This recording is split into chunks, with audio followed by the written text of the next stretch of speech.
Hey guys, how's it going? Hello, everybody. Sorry, did we freak everybody out? Yeah.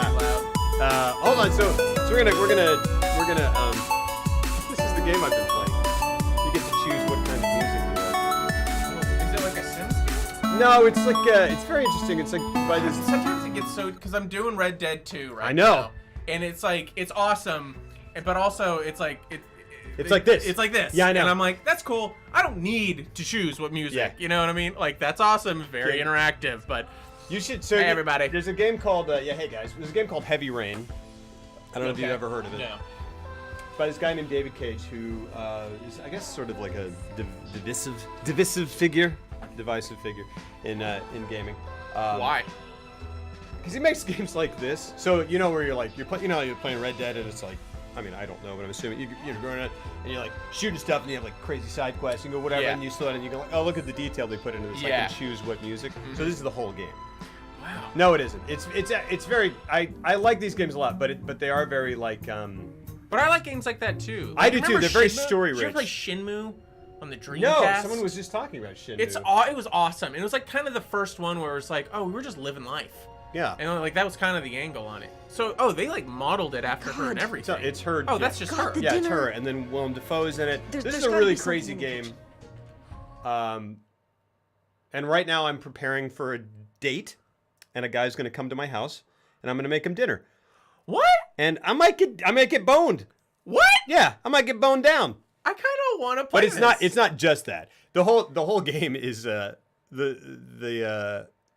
she's got like some sort of like spirit entity that lives inside her, and she can control it. And it is this very kind of like arcing, sort of not anachronistic. What am I saying? Where the chronology is like Pulp Fiction, Yeah. story, and it's winding. And I just like got off of a ranch with this very kind Navajo family who's being threatened by spirits. But it's very, very story Oh, okay. heavy. And there is action. There's like quick time events and stuff, but Okay, a lot of it is yeah. just walking around and looking at stuff. And people sometimes people don't like it because I don't know. They think I don't know. David Well, I Cage think- games from filmography. I think. Non-linear. Thank you. That's what I would say. What I like about like Red Dead is that you can do all that stuff. Yeah. And then also It's an just action go. game. You can just go play the missions. Absolutely. You know what I mean? Absolutely. And so that's when you get. And But this- you're telling me that you have to like. You gotta go on this date. The games are like so like there are things where like and you gotta do well on this date. You gotta like put out. oh I don't know Do you have well a choice? you do get so it's all very choice based and the game splits after each episode. They go you chose this, but like this is another like So you can be good or bad. Hey, I good. always like games where you can have Sort the of. option of being good or bad. you know? yeah like a lot of times you have the choice to tell the truth, to lie, or to be evasive. Like I like them a lot. It's so far it's Heavy Rain and this, and he came out with a game recently called Detroit Become Human, which is like I don't know. Trailer looks awesome. It's very kind of like Blade Runner-y sort of, but it's like I don't know. It's like Android rights sort of Oh, cool. thing. Yeah. Do you think there's ever going to be a time, like, do you think there's ever going to be a new Blade Runner that's as influential in terms of like, because I felt like Blade Runner came out and then everybody was like, cool, that's what Yeah. we're going to do for forever. Yeah. And we'll tweak it from Yeah. here and there, but everybody's going to, like, I honestly thought Minority Report did it really well. Yeah. Because I was like, oh, that's a whole different version for the most part. Mm-hmm. Yeah. I don't know. I think it's weird. I think, occasionally stuff does come out that revolutionizes, the concept of style in movie. Like The Matrix came out and people copied that for ages. Yeah. For that's better true. or worse. That's true. Even just from the standpoint of like the slow-mo, whatever, bullet time Yeah. stuff, that was everywhere and kind of continues Did to you like pop up. the Matrix? So I think The Matrix. The Matrix is undoubtedly very good. Yeah. It's like, and it made a huge impact. I just, it's one of those movies where I'm like, yeah, I know that this is great. Mm-hmm. I went to see it and was like, oh, cool, yeah, this is a cool idea, cool. Oh, they're doing this thing. It's not a groundbreaking concept, but they're going into this concept. Cool, they're doing it like this. but there's just something about it. It's so humorless to me, and so I can't personally say it's another thing where I'm like, it's great. I know it's great. There's something personally that doesn't fit my taste because they're all just walking around in leather jackets and sunglasses, and it kind of pisses me off because I'm like they're like, I'm like, oh cool, like these guys are saving the world and it's cool and they're all awesome, but they're all douchebags because they can choose whatever they want to look like, and they all chose to look like Blade, and that's dumb. Right. And then and then they're all just like, Trinity, this, you can't go, you can't. And she's like, Choice, Neo, choice, I have purpose, to. choice. This is just, and it's just all subtext, the writing, the dialogue. But it's like not. That's the thing, is it's a really, really good action movie. See, it's like and that's really, what it is. It's like that first one though. Yeah. That first one crushed it. Sure. In terms of like, okay, that's a beginning, middle, and end, done. And like, and especially at the time, it's a great action movie for a child to totally, to watch it. And then you grow up and you see all those influences, and you're like, oh. So I had that reaction that you had, because once you grow up and you start seeing more stuff, you're like, oh, and then when was that made? Oh, 20 years before The Matrix? Oh, so they're pulling from that. And they're pulling from this. And then like they're pulling in like Tarantino, like, no, I'm going to take that. Right. And then we're going to repurpose it and do this thing. Which like fine. Like that's fine, because they did it really well in that first one. But then they made two more, and then I was like, oh, so you made two more and it ruined the first one for me. And then I've never enjoyed another movie from them. Like, that's interesting. Yeah. I'd have to think about Speed Racer, Jupiter Ascending. I never saw it. Cloud Atlas. Really wanted to see it, never saw it. It's just like Cloud Atlas, I was just like, man, there's a great movie in there if you guys would just what's the other pull it together and like make it, I don't know, it just bloated and it was too much. And they're like oddly corny. Like all their shit is oddly corny. Well, and that's it. That's the Matrix to me. It's corny. And it is. It's corny. Yeah. And I haven't seen Bound. I heard good things. I heard Bound was great. Oh, the Jennifer Tilly movie? Which is before Matrix. Jennifer Tilly and Gina Gershon is Assassins is the other thing they did. But they wrote that. They didn't direct that. Oh, really? But Assassins. I It's watched it because I was like, oh, the Wachowskis wrote this, and then I watched it and I was like, yeah. It's and you know what's bad about it? The writing. Subscription. Na, na, na, na, na, na. Thank you for the subscription. Thanks so much, Wolfrat. The 20 months of support. Thank you so much, my friend. So out of time. No, I know. Thank you so much, dude. Lots and lots of love. Wolfrat, good to see you, my friend. Dizible, you did not miss one since Night of the Living Dead. That was the last time we did one of these. I'm going to go back to the main menu. I'm going to have to redo this date with this dude. We haven't done it yet. You called off the date. Yeah. Wow, those are good graphics. I know. And this is like PS3. Wow. But I think it's remastered. Anyway. Yeah, Heavy Rain though is a game.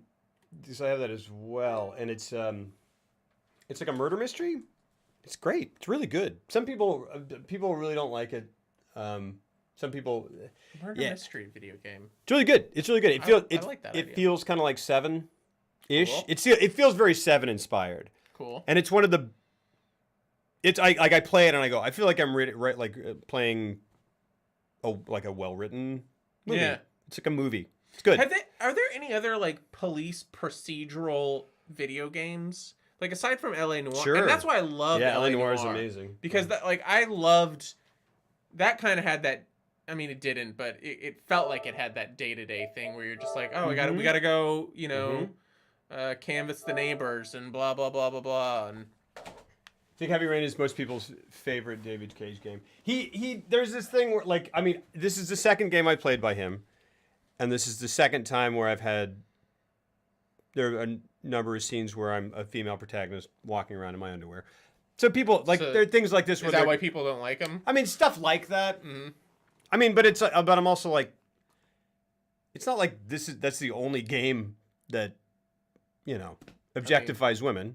All comic books. Yeah, everything. I mean, all of whatever. And that's not saying cool, but I'm just kind of like, well. But to be like this guy especially, I think he A lot of times, I think a lot of people don't like the games because they are sort of like interactive movies, and they're like, this isn't a video game. And then other people don't like him, I think, because they're like, he just wants to make movies, or they think he's pretentious, or they think It sounds like you're describing that Hideo Kojima guy from Metal Gear. Because they lob all, and rightfully so, they lob all those the exact same accusations. Oh. Well, because he'll have cutscenes that go on for 45 minutes. Really? Yeah. So, but I think people seem to love Kojima. Is that, I mean, right, guys? Oh, yeah. Like, he's a polarizing figure. That's it. See, and that makes sense to me because I'm kind of like, I'm not sold on him. Well, see, so not that that matters. Yeah. Not like he's biting his nails because I don't know anything about video games. But like, I'm not necessarily a Kojima fan. Well, I see. So like Metal Gear Solid, on the PS1. Yeah. Was like, that was the game that kind of got me into gaming at first. As a kid. Interesting. And I considered it like and I played it repeatedly, and I considered it like one of the best games of all time, and I still do. Yeah. But so, I think 3-4 months ago, I went back and I played Metal Gear Solid on the PS1 all the way up to the one that was released before him and Konami parted ways. Is that so I think there's 5 of them. Oh, interesting, total. Wolfred. Yeah. And I realized, playing them all back to back, that I was like, oh my god, his writing, it's terrible. It really is. It's really terrible. I mean, it's his second language, but still. And it feels like that, but it's like, why can't you? Yeah. You can workshop that somehow. And I think, but it's not even that. It's just so long-winded. It's interesting because people say the same thing about. I've heard people say stuff about David Cage's writing, and I'm like, how can you like Kojima's writing and then say that David Cage is right? David Cage is the dude. He's a French guy. Okay. And so does it have that kind of stilted, like you're trying to communicate an idea, but it's very on the nose? No, and like, not any. What the heck is going on? That's true. Like, you do know. Like, I'm not shitting on Kojima because like I actually really dig him, but I can also call a spade a spade. Yeah. And like, I mean, he does have crazy long cutscenes, and like, he needs to just be a movie director. But at the same time, I played all 5 of those games back to back, and I loved playing every second of them. Like, I highly enjoy what he puts out. Yeah, and I think speaking of that, is that you? Yeah, someone made a. Where is the thing I'm looking for? There it is. Boom! This weird specter of. It's just like he's peeking out. Just there. Right there. So I feel like that'll segue really nicely into this film from 1978. Kinda. He's wearing a bandana. I mean, Solid Snake wears a bandana. There you go. Hi guys, welcome to Filmography. Hello. This is episode 12. Can you believe it? Probably. It's not that hard to believe. We've been going for a while. 12 episodes. Do it for a minute. Yep. It's fine. This seems like the only one in Hollywood action flick, especially 80s style. Interesting. Let me go grab a solid snack. Sure. Nice. Oh, I gotcha. And then you make a solid a pack of cigarettes. Yeah. That's what Snake likes. So you can see the lasers. Yeah. So we are. Let's start it the way we always do. Who here had a chance to watch the 7-hour epic, the Michael Cimino masterpiece, The Deer Hunter?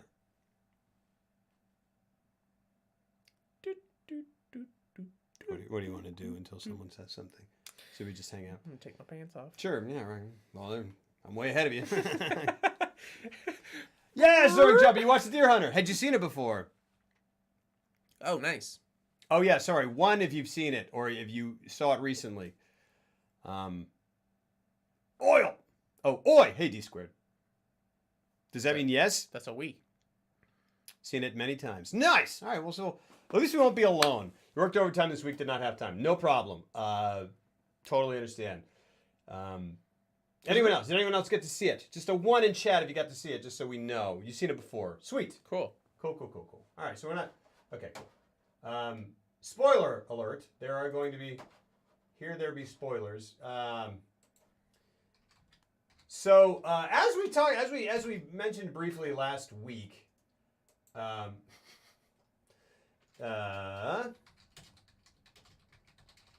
we are kind of edging up to the end of the new Hollywood era.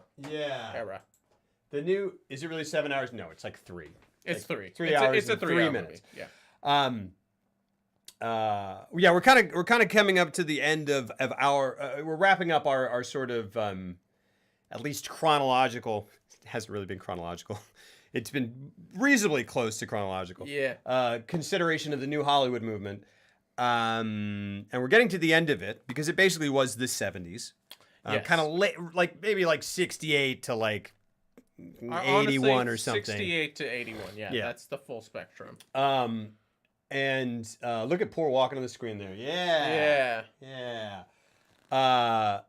And this movie was the beginning of the end. Yeah. Even though it was tremendously well received and won, 5 Oscars? Yeah. Best Picture, Best Supporting Actor, Best Editing, Best Sound.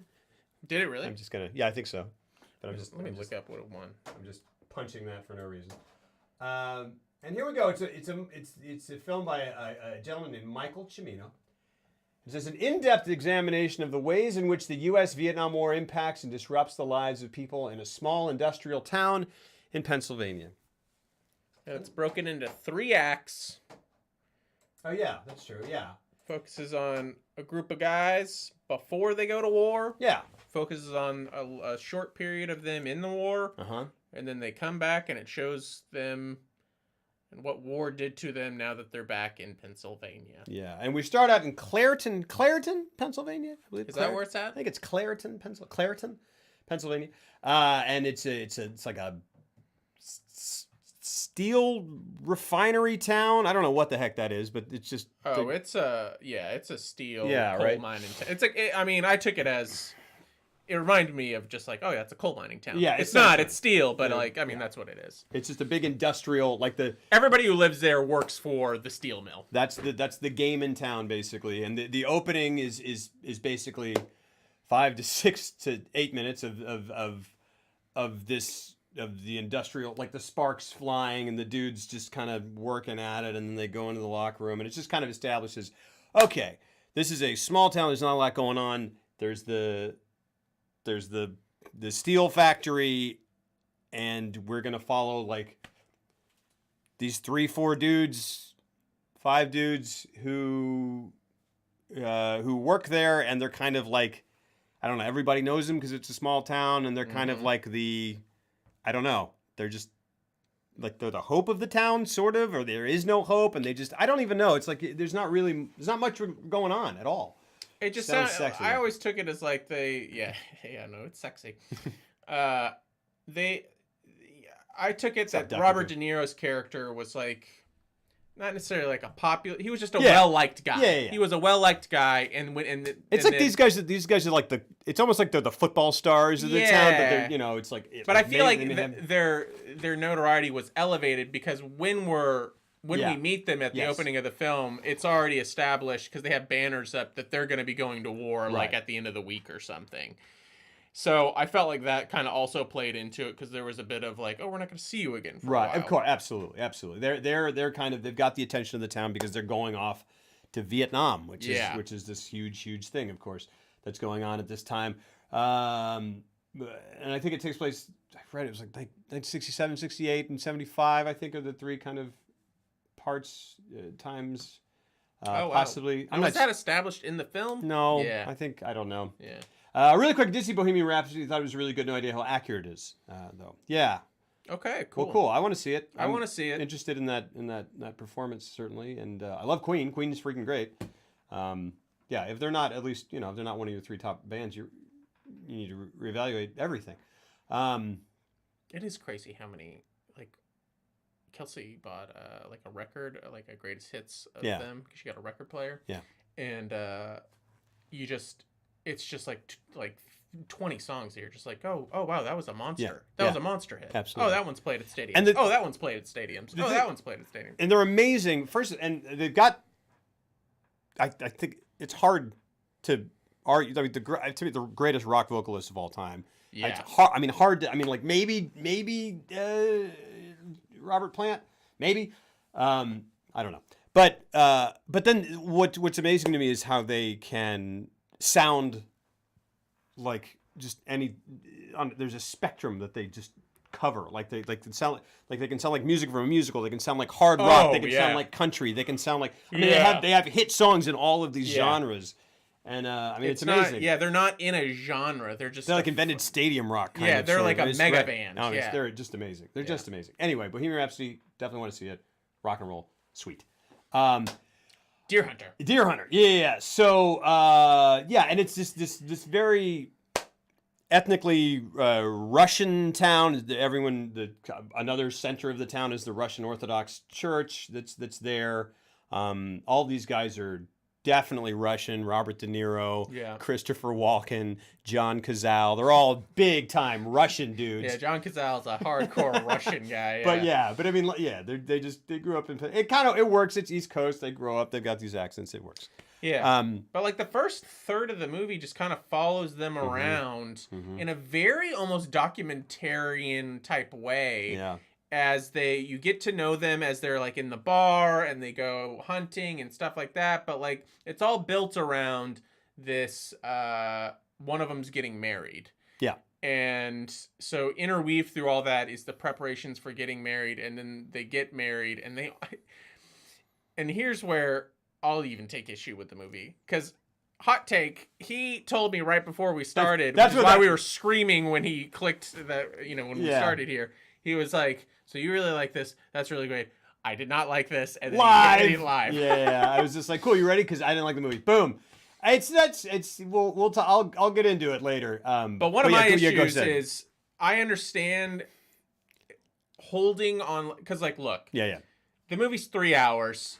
I would say the wedding ceremony itself, like the wedding ceremony and then the reception. The fact that I can even say that there's a reception segment is an issue. Yeah. It goes on for 50 minutes. Yeah. Altogether. Yeah. It's an hour of the film. Like literally, yeah. And you could have cut that down to, I don't know, half? Yeah. 30 minutes? It would have been too long. That, yeah. But you could have cut it down to 20 and lost nothing. Good night, babe. Lots of love. Sorry.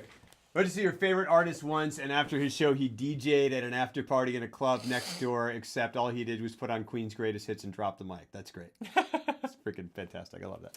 Night, babe. Lots of love. Thanks for being here, man. Always a pleasure. Yeah.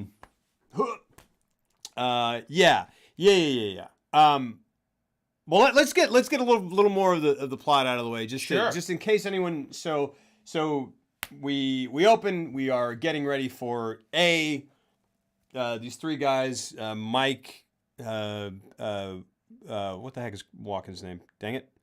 Nick, and, dang it. Oh, man. Yeah, I can't remember. John Savage's name. Stevie. Oh, yeah. Man. And it's Mikey, Nicky, and Stevie. John Savage is in this movie. He's great. Crazy good. I love him in them. I'm totally. Like, I felt like he almost gave the best performance. I agree. I mean, I was like, this guy. It's also interesting because he's like, in some ways, I mean, he gets these great. I mean, he's definitely a huge part of the movie. But in some ways, it's kind of like, he's kind of getting shafted a little bit. He doesn't get to be in the cool early stuff because he's getting married. Yeah. They go to Vietnam, and he's the one who loses his mind and is just weak. Right. Not weak, but like that's just there are three people. One of them takes it and is like fine. One of them kind of survives it, but is very much affected, and one guy just buckles. Yeah. And Savage is the guy who buckles. But I think his performance is amazing. I think his performance is great. And they get home, and it's just like De Niro gets home, and like, where's John Savage? Who knows? He kind of like, I don't know. I kind of was in some ways. I was like, he doesn't get to go on the hunting trip, really. Yeah, no, he didn't. I mean, he wasn't part of the trio or because even I mean, John Cazale, I felt like John Cazale was more of the trio in terms of like the buddy group. Yeah. But yeah, we don't. It's interesting that that's you said we that, don't get to see him interact with them. We don't know what his which is place a testament in to that. how good he was in the performance. Absolutely. You still felt Absolutely. the bond between him and Absolutely. Mike, and it's interesting that you say that he was perhaps the one who buckled, because he did buckle perhaps in the moment, but long term. Yeah. I mean, this guy right here seems to be the one who really lost it when it's all said and done. Yeah. Yeah. It's. I mean, it's very interesting. So again, John Savage is getting married. We do this big Russian Orthodox wedding. We've got Mike and Nick, Christopher Walken, and De Niro with this big beard. Great big bushy beard. Great big bushy beard. And there's this kind of love triangle thing going on where a very young Meryl Streep who, hey, Christopher Walken's your daddy. Well, that's great. Hey. That's great. Good. He seems like a nice man who can dance very well. Thank you for the bits. Thank you for the bits you give to me. Yeah, Meryl Streep in one of the first roles she ever certainly got noticed in. She's fantastic. And she got nominated for an Oscar. And, like, De Niro got her on the movie, and then because De Yeah. Niro got her on the movie, Cazale came along, Right. and it's like, De Niro had a heavy hand in this. yes, yeah. Like he went and scouted locations. Like once he signed on, Really? like, he was with Cimino, like on the ground doing stuff that what a normal actor in a movie would not be doing. right. Yeah, And frankly, did a producer in credit. did he? No, he should. He should have though, because but in my opinion, like this is one of his truly great performances. Yeah, I mean, That's my like. I'm very curious to hear your opinion on sure. this. But look, continue. Yeah, and so we have the marriage, we have the wedding, and then it just like, I mean, as much as, and it's certainly it's intentional, but it just like hard cuts from. I mean, they go on the hunting trip, and they have the big old thing, and then they come back and they have this. They're sitting there in the bar, and really George Zunda gets on the piano and starts playing it, and they're like, and they're just all sitting there. They're kind of like, we know what's we know what's coming. Like we're all the three of us are is John Savage with them at that point? I can't even remember if he's in the bar with them. No, because he's on his hunting. Because he's on. Yeah, right. Okay. And so and then Nick and De Niro are looking at each other, kind of going like, "We're about to do this. We're about to go off to Vietnam." And then and they're all just kind of sitting there, taking in the moment. And they know that their friends are going to go away, and they know it's a big deal. And they know they might not see him again, and they know that this is like their last night as friends for a little while. And they just sit there, and then it just cuts to a helicopter strafing a Vietnamese village and firebombing it, and the whole thing blows up. And then there's a North Vietnamese soldier opens up a little hidden thing trapdoor thing where people are hiding underneath the ground. Tosses a grenade in there, blows them up, and De Niro is there hiding and can't take it anymore. Just goes up and flamethrowers the dude, and just and then in comes a U.S. helicopter. In come Walken and Savage, who were there with the platoon. I don't know. Mm-hmm. And they go, "Oh, this dude's going crazy!" And they go, "Whoa, hey, oh my gosh, it's." So I guess they hadn't seen him for a while. Right, exactly. And it's Mike, and then he just kind of walks by him like he doesn't know them, Yeah. and then cut again, and all three of them are prisoners of war, and they're being kept in this cage where, like in the water, where under a shack where their cruel captors are forcing the prisoners to play Russian roulette with each other, which everyone knows what Russian roulette is. You put a bullet in the chamber and spin it and whatever, and it's like, is it there or is it not? And you just kind of spin it, and if you don't, then you give it to the other person. He spins it, and it's like, okay, and then eventually someone dies. Yeah, and it's ridiculous. It's a way to. There's a reason that's an idiom for other things that are deadly, like smoking and stuff. And it's just, Yeah, right. It's certain death eventually. And it's terrifying. Yeah. Like the way they portray that scene, it is like I've seen this movie a couple times and I was just like, oh man, that is intense. Yeah. To just put a gun to your head, like to be forced to put a gun to your head, knowing that if you pull the trigger, there could or could not be a bullet in it, and seeing them do it several times. Yeah. Where you just see the actor struggling. Yeah. With the idea of having to do it and then pulling it and then having that moment of just like, oh god. Yeah. That moment of relief. It was agonizing every single time they did it. And it's due definitely to the obviously to the strength of those performances. Yes. They're incredible. And then Russian roulette kind of becomes a thing. It just continues being a thing throughout the movie and a theme throughout the movie. Because they eventually escape, but get separated. And man, that shot of De Niro and Savage hanging off it's amazing. And that was actually Of course, that's what was so riveting about it. I was like, there's no way that's faked. Yeah. I mean, that's and just when they not fell off, Yeah. that's in the wide, Yeah. that's them too. Yeah. I was just like, Yeah. good Lord. Yeah, and you're just like, oh my gosh, and it's so demoralized because they've been rescued and they're hanging on the thing, and then they fall, drop, and it's like, well, one drops, and then you know that he drops to Yeah. go get him, and it's just like, gosh darn it. Movie is intense eventually, and then periodically it is, yes, and they get away, and they end up in De Niro and Walken Walken ends up in a VA hospital, and I think they're in Saigon. Okay, yeah, I think so. That makes sense. Sure. Yeah. Oh yeah. The sign said Saigon. Yeah, You're yeah, right. yeah. Which did you notice? I don't know what version. Was it? Shit. Sorry. Did you? Another Vietnam movie.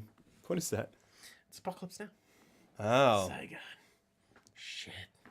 See, I can't wait to watch that because I haven't seen that in years. Oh man. Yeah. That's gonna be a good one. Yeah. Sorry. What were you saying? But it's interesting because, well, okay. There are moments in this movie where it's just like, oh, that's stock footage because it just looks different. Yeah. Yeah. And like the Saigon Hospital was one of the. Yeah. And I was like, make a sign, like, because Well, I there's just a think shot it of the was- sign. I think it was very intentional. I feel Oh, they just to make it feel because at the authentic? end of the movie when they show like when they're like raiding the embassy and stuff, like people are at the gate like trying Yeah, to get to the embassy. yeah. That's they intercut the footage of like the last helicopter to leave Vietnam. Oh wow. So it was like an intentional like political Gotcha. statement type thing. Gotcha. And it does sort of kind of like it's weird because it I don't know, but it's interesting because the film stock is different. Yeah. And it's because it's stock footage, and it makes me kind of you go, oh, it's stock footage, but then at the same time it sort of reinforces the idea that it's real and it happened. Yeah. And not long ago, I mean, it was this was made in '68. I mean, it Yeah. was. I mean, it's like,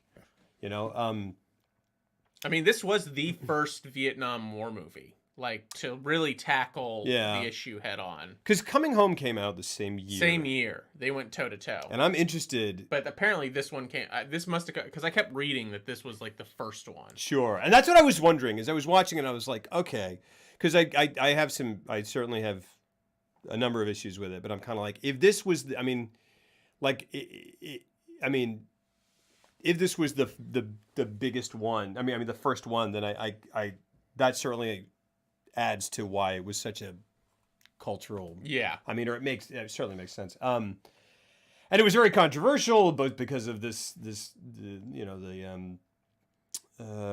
of the Russian roulette, thing, and which, the depiction of the Vietnamese, Absolutely, which is absolutely. understandable. Like, Yeah. I think it's a great movie, but I even texted him afterwards. I was like, I think it's great. Yeah. It's very powerful. Yeah. At the same time, apparently there was a lot of controversy at the time. Totally get it. yeah. Because it's not like you have to do a lot. Like, if you want to have this, Yeah. okay, fine. Because a lot of people took issue with the Russian roulette that it was even in the film Because they said historically that never happened. that never happened. So what are you trying to say? Yeah. And I can circumvent that. Me too. I agree. I don't have an issue with Yeah, that. I don't either. I don't have an issue that Because they it's like did it. it's yeah. It's a narrative device that they use so wonderfully to convey a bunch of stuff Yeah. that I'm like, well, it's a movie, you know, so it is what it is. Having said that, they really did do a hardcore one-sided job on depicting the Vietnamese in one, and it's not like you need a lot to, because it's like these guys balance it are out. making it. Once you go, these guys are making them play Russian roulette. It's just like, well, they're evil or whatever. Yeah. I mean, it's you're right. It's I don't. But it's like throughout, even when they went to the village, and then later in the film when he goes back and stuff, it's just like all of them are involved. It's just sure, and it's like a room full of people like yeah. It just that was the depiction, and it wouldn't have taken much to soften it by just, you didn't have to have like another whole character that was like likable or sympathetic. Yeah. But you could have showed, you know, the effect that the war had on innocent people. Sure. Or in some way in passing when they're on the road, instead of just showing, you know, when De Niro saves John Savage and they end up in Saigon, they like walk down this long road where there's thousands of people and cars and stuff, and you know, cars are burning and whatnot.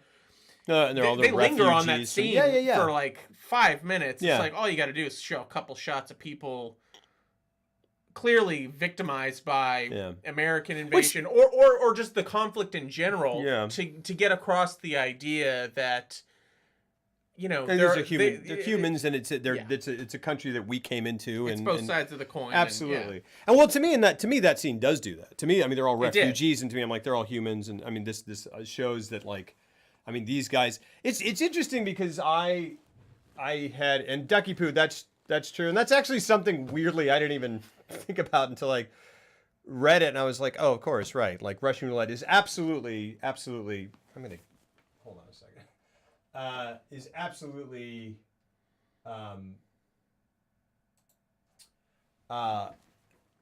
The central metaphor of the film. It keeps coming up, and it's very much like that's what war is, right? It's signing up for being drafted. I mean, like.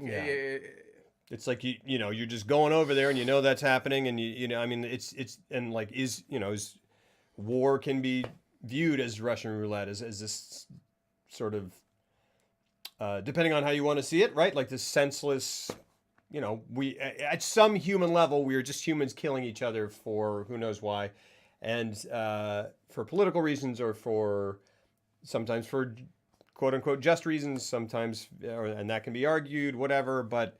And also the skill level that being a more skilled soldier in moments of great duress can sometimes not have any effect. It doesn't matter. Sure. It has no effect whatsoever. And be like, you can be the most trained soldier of all time, and you're still gonna get, if you're just in the trail of that firebomb, then that's what it is. Absolutely. I mean, it is.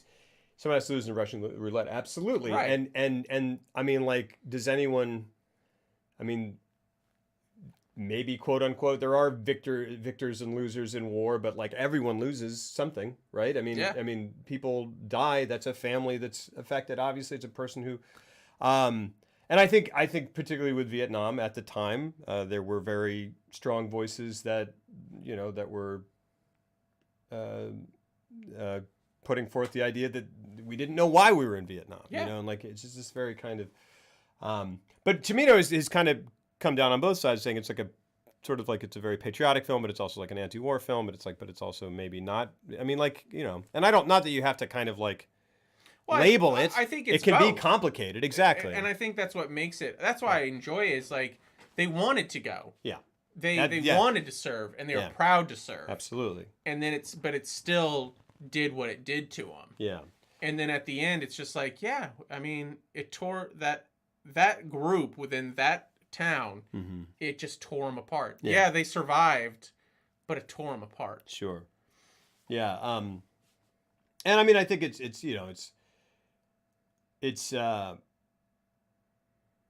mean, it's obviously foreshadowed pretty heavily and not necessarily subtly when they've got the Green Beret at the wedding, right? Or is he a Marine? He's a Green Beret. Or he's a Marine. I don't know. He had a beret on. He's a Green Beret. Yeah, and he's just sitting there like, hey, sir, you tell us what it's like over there, and he just kind of like gives him this dead-eyed square. Yeah. fuck me, fuck you, whoa, hey. I liked what De Niro did in that scene. Whoa, hey. Because he's like, yeah, all right. And then he like, he's real drunk, and he's like, he walks from one end of the bar, he gets in his face, and he's like, hey, all right. And they like kind of push him back. He's like, all right, I'll go. And it's like he couldn't let it go. Yeah. So he walks to the other bar, and then he goes, he does that De Niro thing where he goes, yeah. did you say fuck it to me? Yeah. What's he doing? What's he doing? I loved that. And it's Mean Streets all of a sudden again. Yeah, it's great. You're like, Johnny boy, don't. Yeah, right. No, yeah, the Green Beret scene is one of your favorites. Yeah, he's like, hey, buy him another drink, huh? Jack, give him another drink anyway, huh? Hey, whoa. I wish they could have condensed the wedding scenes down to the actual scenes within the film. Yeah. Like, there's just so much B-roll of them dancing and whatnot. Yeah. And some of it's cool, but 50 minutes worth. Yeah. Oh, well, and it was interesting because I read specifically with reference to that wedding scene. Like it was maybe it was a Biskin article. Oh, really? I think so. Yeah, where he was, or I was just reading different things. And one of the producers was talking about how like they were concerned, and they were like, Michael, you got to cut this wedding thing down, and they were concerned about the whole thing, and they were like, did he go off the rails? Did we give him too much money? Did we give him too much freedom? And then but the producer was like, but he's right, that wedding thing is the heart of the movie, and I'm like, I understand. It certainly touches that. I understand that as well. And I understand the notion behind it and wanting to fight for it. Yeah. I also think you can make it shorter. Totally. And still keep it. I 100% agree. Sorry to jump in. I wish, man, anytime I do a trailer or show a scene or whatever, it gets muted and then it kind of whatever. And then I try to upload it to YouTube, it doesn't. They just reject it and it sucks. And I guess I could do it if I wanted to edit it into 2 pieces and whatever, but I don't want to right now, and it's not going to. But it is a good scene. It's a good scene. There might have been others who've gotten. The only depiction of the Vietnam War I've seen is Forrest Gump. Yeah, and it's funny, like watching this. You kind of. It would be interesting. And we've talked about briefly when we kind of start opening it up and doing more things, like watching war movies specifically, and Vietnam movies. They all kind of sort of feel similar, I mean, once you get into that, I mean, I don't know of all of them, but I'm interested. I have Coming Home, and I really want to watch it. It'd be an interesting counterpoint to see another movie. Yeah. And I get the feeling that it's a much smaller, much more intimate, maybe more personal tale. It's hard because this is meant to be a very personal film, but like it's a very I don't know. Even when you really watch this, aside from like the way they cut into Vietnam and show the big huge firebombing of a village. Yeah. Other than that, it's the depiction of Vietnam. That's true. You're right. Is really small. It is. It's you're right. Very small. In terms of like both how many people are on screen at any given time. Yeah. Like it's and like whose perspective we're seeing. Yeah, exactly. They firebomb a village. Yeah. They show like 1 or 2 people walking around the village.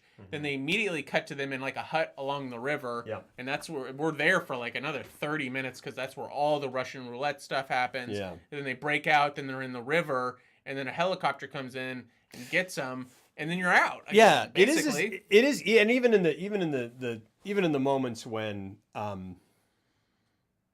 like he does fall in with the caravan of refugees, and there's the hospital, and then there's like the town that they're in, which I guess is also Saigon. But even in those moments, like it is sort of like this kind of like, and it's interesting that it's the first because, I guess the Green Berets was also made then, but I don't know if that's about Vietnam. Maybe not. Probably not. With John Wayne? Yeah. Yeah, I doubt it. Yeah. I really doubt it. Yeah. That's probably a World War II. Yeah. Which, I mean, whatever. Good Morning Vietnam is interesting look at the Vietnam War, but it has a different approach. Right. Yeah. And that's why, I feel like having said what I just said about they all kind of feel the same. I'm like, that's not fair necessarily, but a lot of them have that. Even that section of Forrest Gump, you go, okay, I know where we are. Well, I just felt like Forrest Gump was an amalgam of everything, and like almost Full Metal Jacket, definitely intentionally so. I felt like it was Full Metal Jacket, Platoon, to an extent this movie. I've never seen Platoon. Like all and Apocalypse Now all wrapped in one. Yeah. And this movie made me want to go back because I grew up watching Platoon. Yeah. Because I thought just the cover alone of Willem Dafoe going this, it struck me as a child as such a dramatic image. It is, yeah. And I was like, I need to watch that. So I bought it really early on, and I watched it repeatedly. And I haven't seen it since I was like, I watched it a ton when I was between like the ages of like 12 and 15. Yeah. Goodness gracious. Dude, my parents were real concerned about me. They were like just 2 years ago, they were like, yeah, there was a period there where we were really concerned because on Friday nights you wouldn't go hang out with your friends. You would watch Platoon. You would watch Apocalypse Now 2 times in a row in your bedroom in the dark. Seriously. And then you'd walk in. They'd walk in and be like, "Jeff, do you want some bagel bites?" And you'd be like, "I don't want any bagel bites anymore." Jeff, did you shave your head? Yeah. You're an Anbite! As well as Full Metal Jacket. Michael J. Fox did one called Casualties of War. I haven't seen Casualties of War, but I heard that was awesome. Tim and Sean Penn. Yeah. Yeah. And I heard it's great. Gotta be great. And that's De Palma. It is De Palma. And it might. And it starts in a locker room, and you're like, how? How? How are these teenage naked girls here? Why? How? No, yeah. It's like, I don't know. We need to do an homage to Rear Window somewhere in Vietnam. I don't know how. Make it happen. It's great. We'll look through a wicker window. It'll be fine. Jeez. No, yeah, I've got that because it came on I think of a double disc of which, neither of which I've seen. Black Hawk Down and Casualties of War. I've not seen Black Hawk Down. Black Hawk Down is pretty good. It's good. I mean, it's beautifully made. Yeah, it's Ridley Scott, so it's beautifully made. You don't care. Gosh darn it, I get that confused with Jarhead. Jarhead is Sam Mendes. Jarhead's awesome. Really? Yeah. But having said that, I've watched Black Hawk Down more than once. Mm-hmm. Had no desire to revisit Jarhead. Interesting. So just take that for what it is. Yeah. I'll tell you the one. Well, oh gosh, if we do some sort of comparative war depictions of war, even an ongoing kind of thing, I'm really excited because the one war movie that I'm just like, that is not like anything else is Three Kings.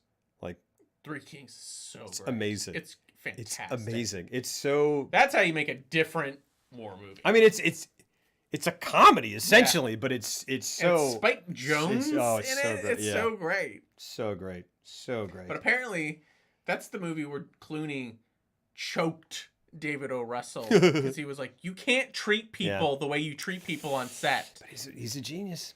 Is he? Yes. No. I think so. I don't think so. The films he makes are amazing. I don't know. What?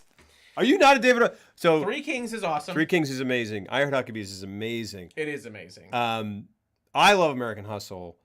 So I never saw American Hustle. I was like The Fighter. I was just like, nah. Oh, really? I love The Fighter. He kind of just started going into like Oscar territory all the time. Silver Linings is the one of his. Silver Linings, and I'm just like, oh, that's just what you do now. Silver Linings is like a good romantic comedy. That's it. I mean, I'm just kind of like, this is solid. And then people were like, best picture. And I was like, what are you talking about? This is crazy. He's very talented. Joy is... Flirting with Disaster. Is that a Russell? Yeah. I mean, Spanking the Monkey, which I've not seen. Haven't seen that one. Yeah, Flirting with Disaster I've seen. But it's one of those things that now that there was footage of him and then you hear all the other stuff on top of that, where I'm like, oh, so those other things aren't just rumors. Like, that's probably true. But you're just like, cool. You're a nightmare of a human being. But Friedkin, I mean, like, the thing is, like, it's in keeping with all this. I'm not saying true. whatever, but I'm just like, he's because but he doesn't do it for me the way Friedkin does. Well, okay, yeah, sure. The performances he gets out of actors, though. The performances are. I mean, wonderful, it's got to be like, because there's stuff from Amy Adams and you should see American Hustle. American Hustle is great. It looks like every cliche. I know it does. Every movie. I know it does. Like, it's just a bunch, everybody in wigs, just walking around, just being like, we got to get the money and corruption and fame and power and I got a belly. Oh, I got a belly because I'm an actor. You're talking about Joy, and Joy is very good. Joy's good. Joy's very good. It's not. It probably won't knock most people's socks off, and it's definitely not bad. It's just kind of there. Silver Lining Playbook, yeah, I'm not. Oh, you're talking about Silver Linings Playbooks. Silver Linings Playbook. is my least favorite of his. I didn't really like Flirting And with he did a Disaster. movie with Jessica Biel. Yeah, Where she got like a that nail one's in the head, crazy. and it changed her personality. And that one it got never recut released. or whatever. You can find that. Oh, you can? I think. But they took it away from him. Yeah. I'm not sure It's like what. a weird thing. Yeah. And yeah, it is sort of like a thing where I'm kind of like, I don't know if that one is like an Counts? avowed. Yeah, exactly. Yeah. Oh no, I don't think it counts. Right.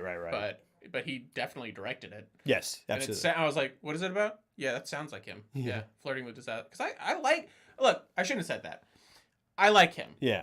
But as a person, Sure. I think but then you said Freakton. I'm like, yeah, you're right. Yeah. Well, I mean, So I'm gonna shut up because very valid point because he's probably on the monster scale of humanity in terms of directors. Those two are at like the top. Yeah. Well, at least yeah. for being known for it. Exactly. And and that's the other thing is like I don't know anything about what he is like as a person, but there are these tapes that got leaked, and I don't know, whatever.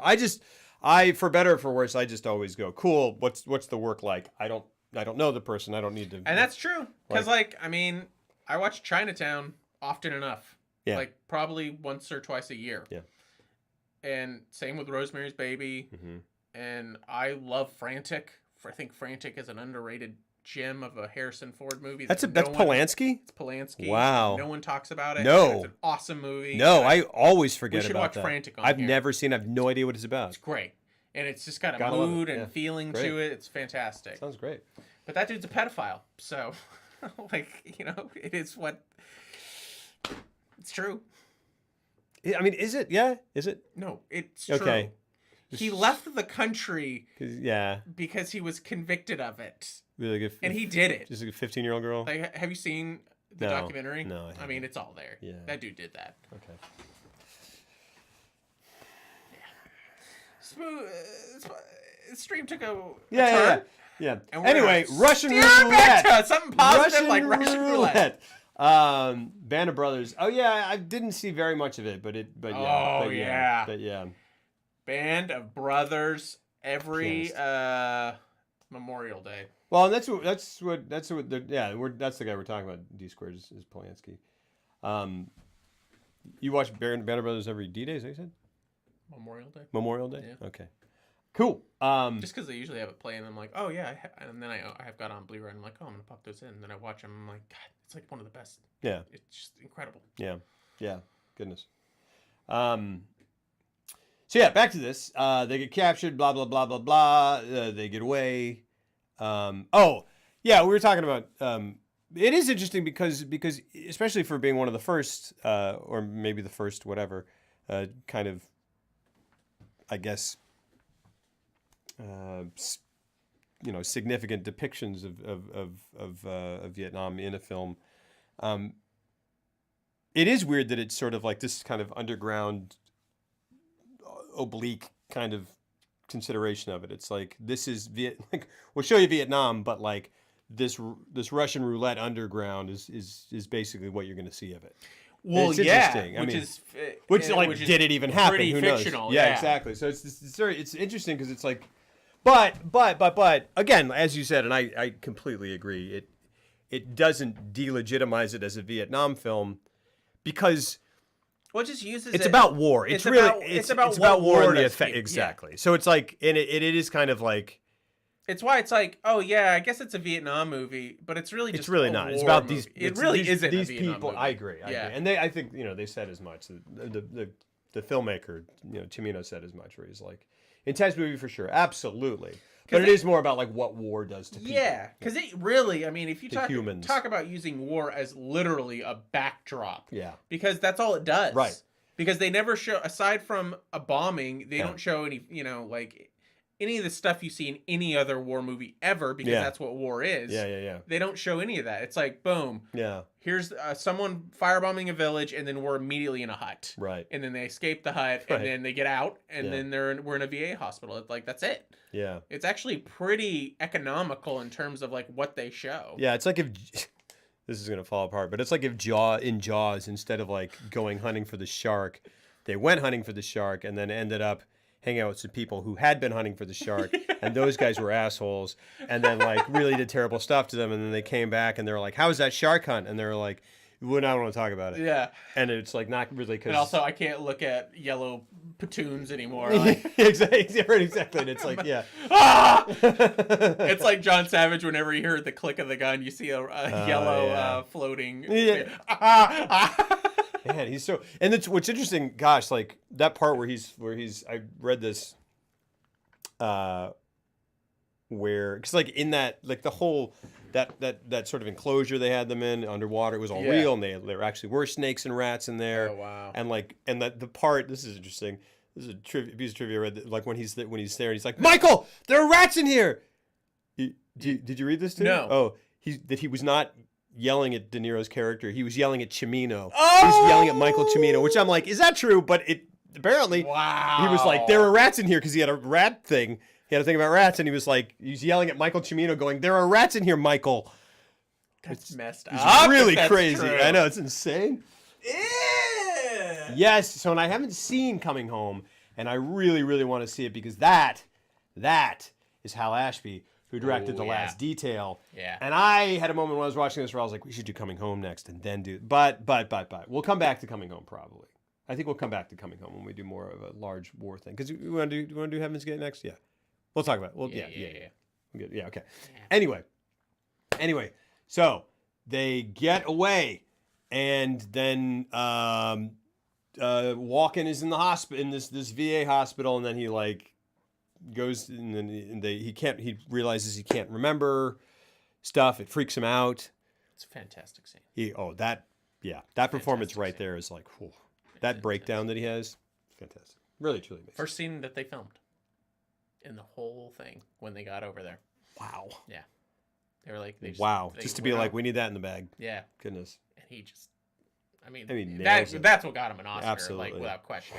Absolutely. But yes, I totally agree. But there are also other Oh, like, I mean, the whole movie, like he's great in it, full of incredible moments. But that for moment every is character, exactly like, it's great. It is like, but that scene is like, oh, I can completely understand why people even don't like this movie. I can get it. Yeah. But boy, are the performances like next level. They really are. They really are. Because again, like I think De Niro is a great actor. Mm-hmm.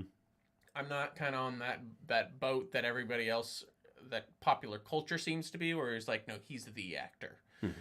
And I'm like, well, I mean, he's good. Mm-hmm. But in this one, I was like, he really is. Mm-hmm. Like, I'm like, it's just another one that I'm like, oh yeah, you did all these things 30 years ago, like back to back to back to back, because he was just coming off Taxi Driver and like all these things. Yeah. He knocked them out all in a row. It was just like, Raging Bull was 2 years after this. Yeah. Oh, I mean, really? I mean, what? That's incredible. I know. So it really is like, and it was that's insane to me. It was all so clustered, so close together. I'm like, oh, that's why people say that. And I'm like, okay, I get it. And you're right, because it's like, I mean, goodness, he popped up in The Godfather. Yeah. And then, I mean, he'd been in other stuff, but like, really, The Godfather. People thought he was an Italian, just only spoke Italian. Then he was in Mean Streets, and he was in, I mean, this pretty soon after that. It was Taxi Driver, then this. Well, Taxi Driver? He used his clout to get because nobody really wanted to make this movie. Isn't Taxi Driver 82 or something like that? No. Taxi Driver 76. Is it 76? Yeah. That was the other one in my head. That was the other number in my head. I'm going to pull up his filmography. Oh my gosh, we didn't do Taxi Driver. I guess we'll come back to that. Yeah, there's a couple that we... Yeah, we did. Like, we're going to have to do Apocalypse Now, and that's 79. I thought Apocalypse Now was 80 as well. Wow. Oh, man. Okay. Hey, guess Okay. what? No. Okay. Okay. Man. Crazy. De Niro was King just of banging out Comedy. hits. King of Comedy, right, yeah. He done like Bang the Drum Slowly. Oh, yeah.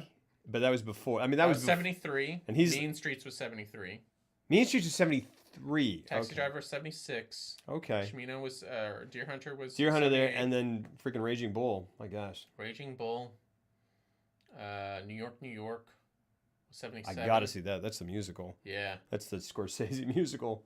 That was his like. He did a movie called 1900. Oh yeah. I've never Bertolucci. seen. Yeah. I would love to see that. I would love to see that as well. He did that in 77 Yeah. or 76. Once Upon a Time in America. That's 80s. Mm-hmm. When is The Mission? Have you seen The Mission? That's 80s. Yes. Yeah, Mission's great. I gotta rewatch it. Mission I love is it. great. As a kid. It's a Beautiful score.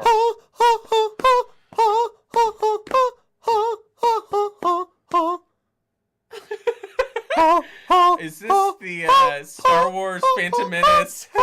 It's lower than this. No, yeah. Bum bum bum bum bum. No, that music is beautiful. It's Ennio Morricone. It is absolutely. 79, 76, yeah. I haven't seen The Mission, but everyone talks about the amazing music. The music is amazing, and it sounds exactly like that. There's a piece called Gabriel's Oboe, and it's one of the most beautiful compositions I've ever heard in my life. Yeah. And it's, I mean, what a cast. It's like one of Liam Neeson's first things. It's Jeremy Irons and Robert De Niro. God, I need to. It's great. Watch that again. Yeah, we got to pop. I gotta, man. That and Mosquito Coast. I don't know. I think I put those together just because I guess they're both in the rainforest, and I saw them around the same time when I was a kid. And he's your favorite movie composer. Yeah. I think it's his best score. Yeah. And I mean, that's saying That is saying a lot. It's The Thing and Good, the Bad, and the Ugly and everything. So they get back from the war, though. Yeah. And they get out. They successfully get out. Nick. Yeah. Christopher Walken decide they kind of get separated. Yes. And then they see each other. So Nick he gets out of the hospital. They let him out because he's kind of flipped out. He goes to call Meryl Streep, his girlfriend, whom he's engaged to. He's asked her to marry him, and he said that he'll marry her when he gets back. And he's just like, I mean, before he went to the war, he was this swinging cool dude, very, whatever. He was very with it. He was, And he goes to call her and just thinks about it and decides he can't and says never mind to the operator and hangs up, and then he just kind of walks out into the night and is walking around, I guess, Saigon, and runs into this dude who is like, he's like, hey, come with me if you want to play more Russian. And I literally was like, is that the devil? like who is this guy? Gunshot. Yes. And it's like, I guess the way he's just like, you know what this is. Like it was just like kind of based off his response.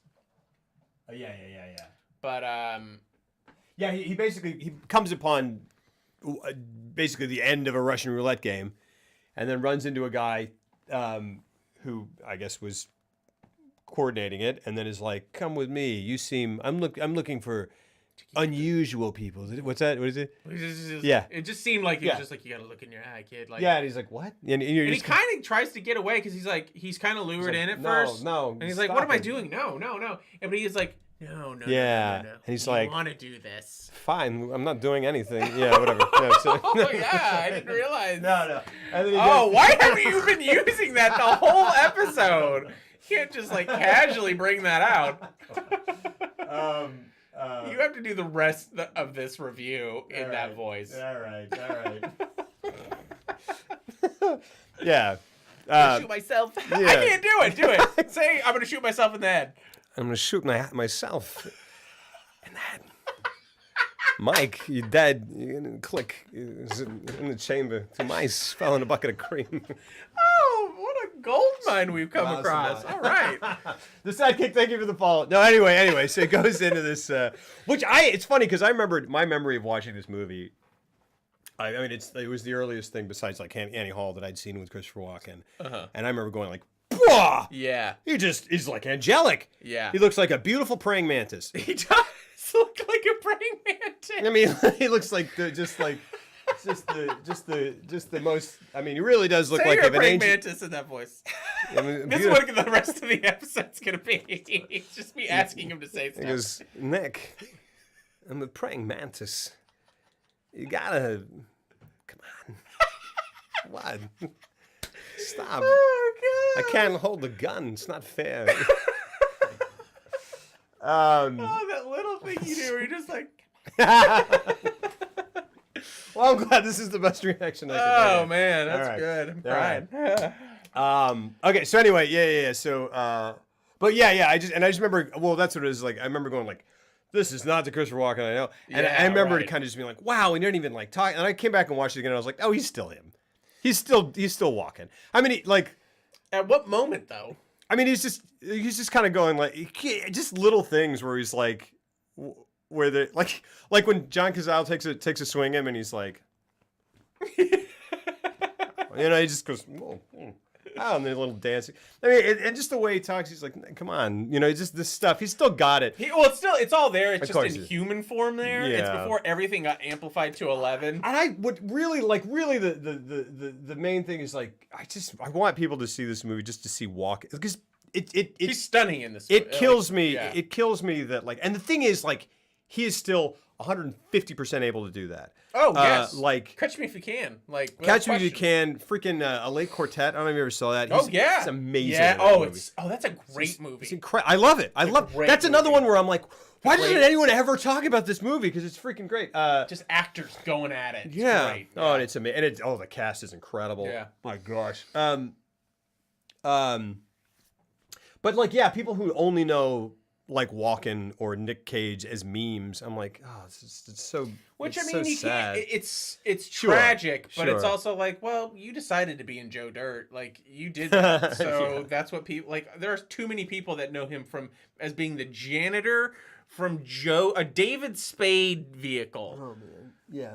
and it's just like, well, you decided to be in it, so that's what's gonna happen. Yeah. I mean, a lot of people just know him as the Lothario from SNL, Which is great. Which is great. That's great. And it's not that I like that a that lot. version of him is bad because it's highly enjoyable. Of course, yeah. It's not like I've never been like he sold out because I'm like, Yeah, no, he's great in everything. He's great in everything. But boy, is when he turns it on for the man. dramatic work. Yeah. he's better. He's better than anyone. Yeah, when they go, hey, really act, and he goes, okay, it will. Yeah, and he's sorry, he just does. He's just amazing. He's incredible. He's unbelievable. Yeah.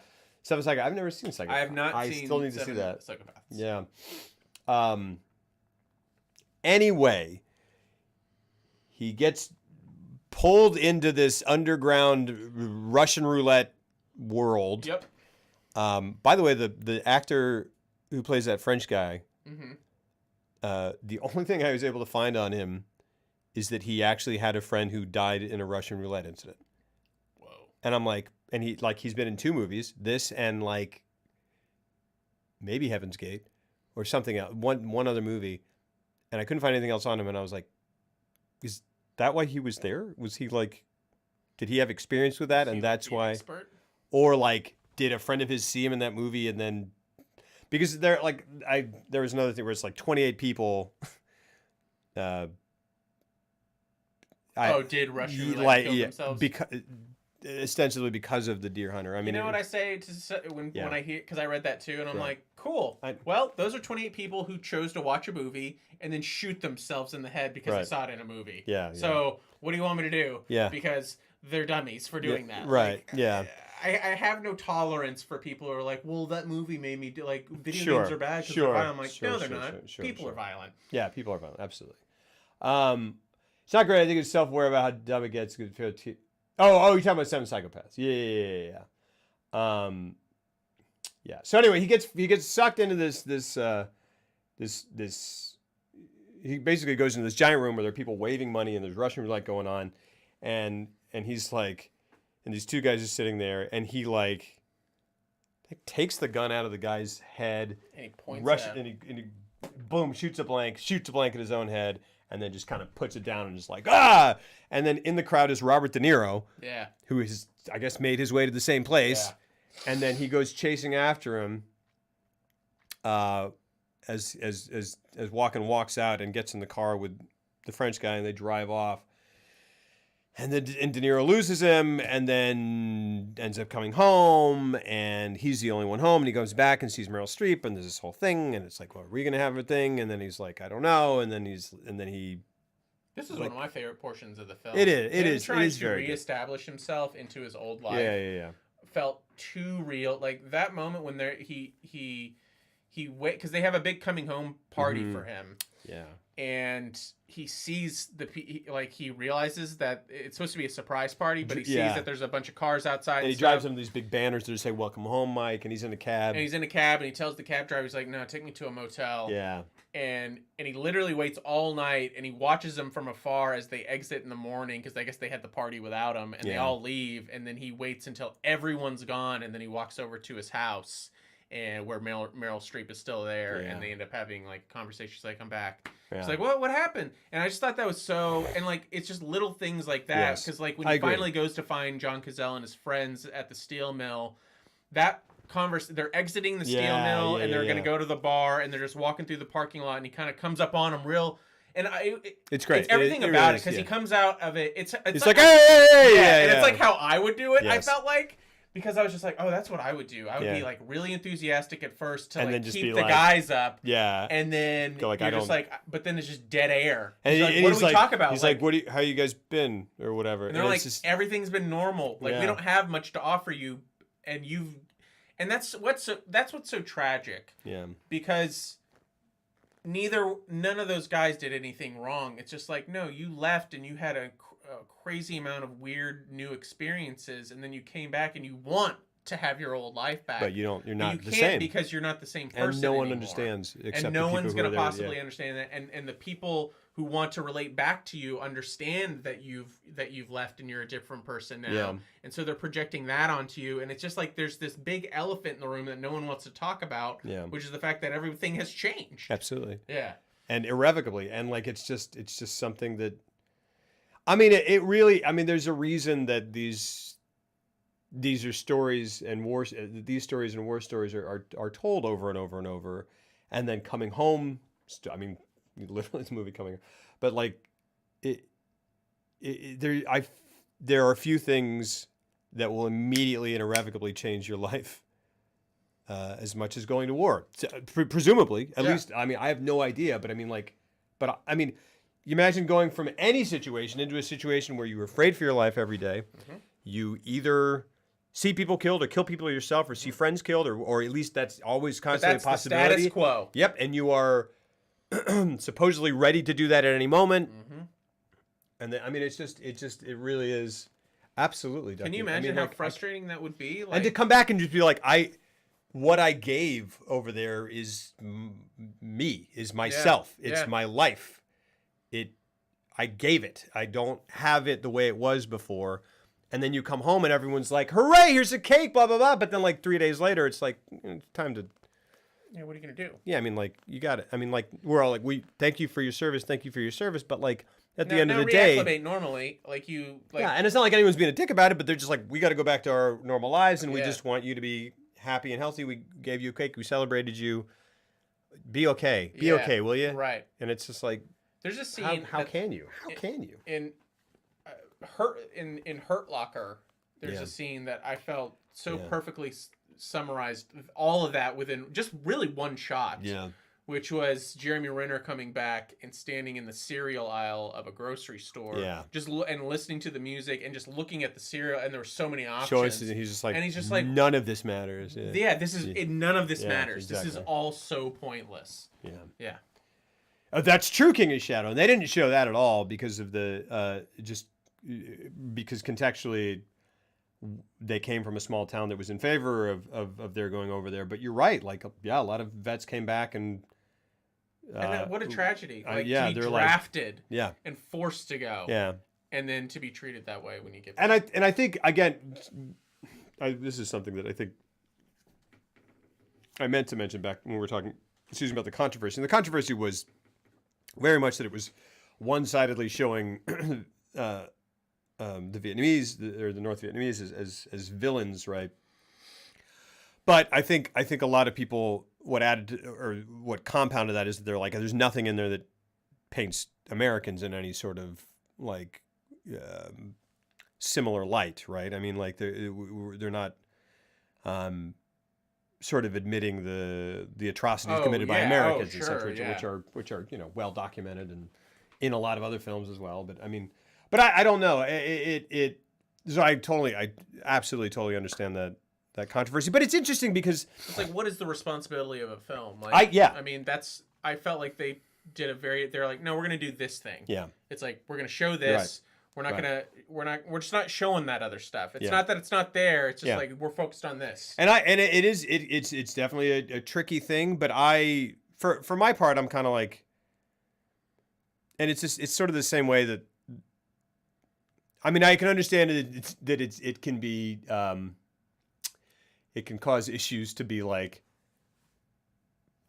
Russian roulette was a big thing during the Vietnam War, and that was something that the Vietnamese used against U.S. servicemen when there is no factual. Sure. I understand that. I can understand the complaint, but from the point of view of the film, I'm like, again, it's weird to say, but the Vietnam War is kind of just a backdrop for this exploration of what war does to these people. It's almost like a placeholder. It's like it is. It is.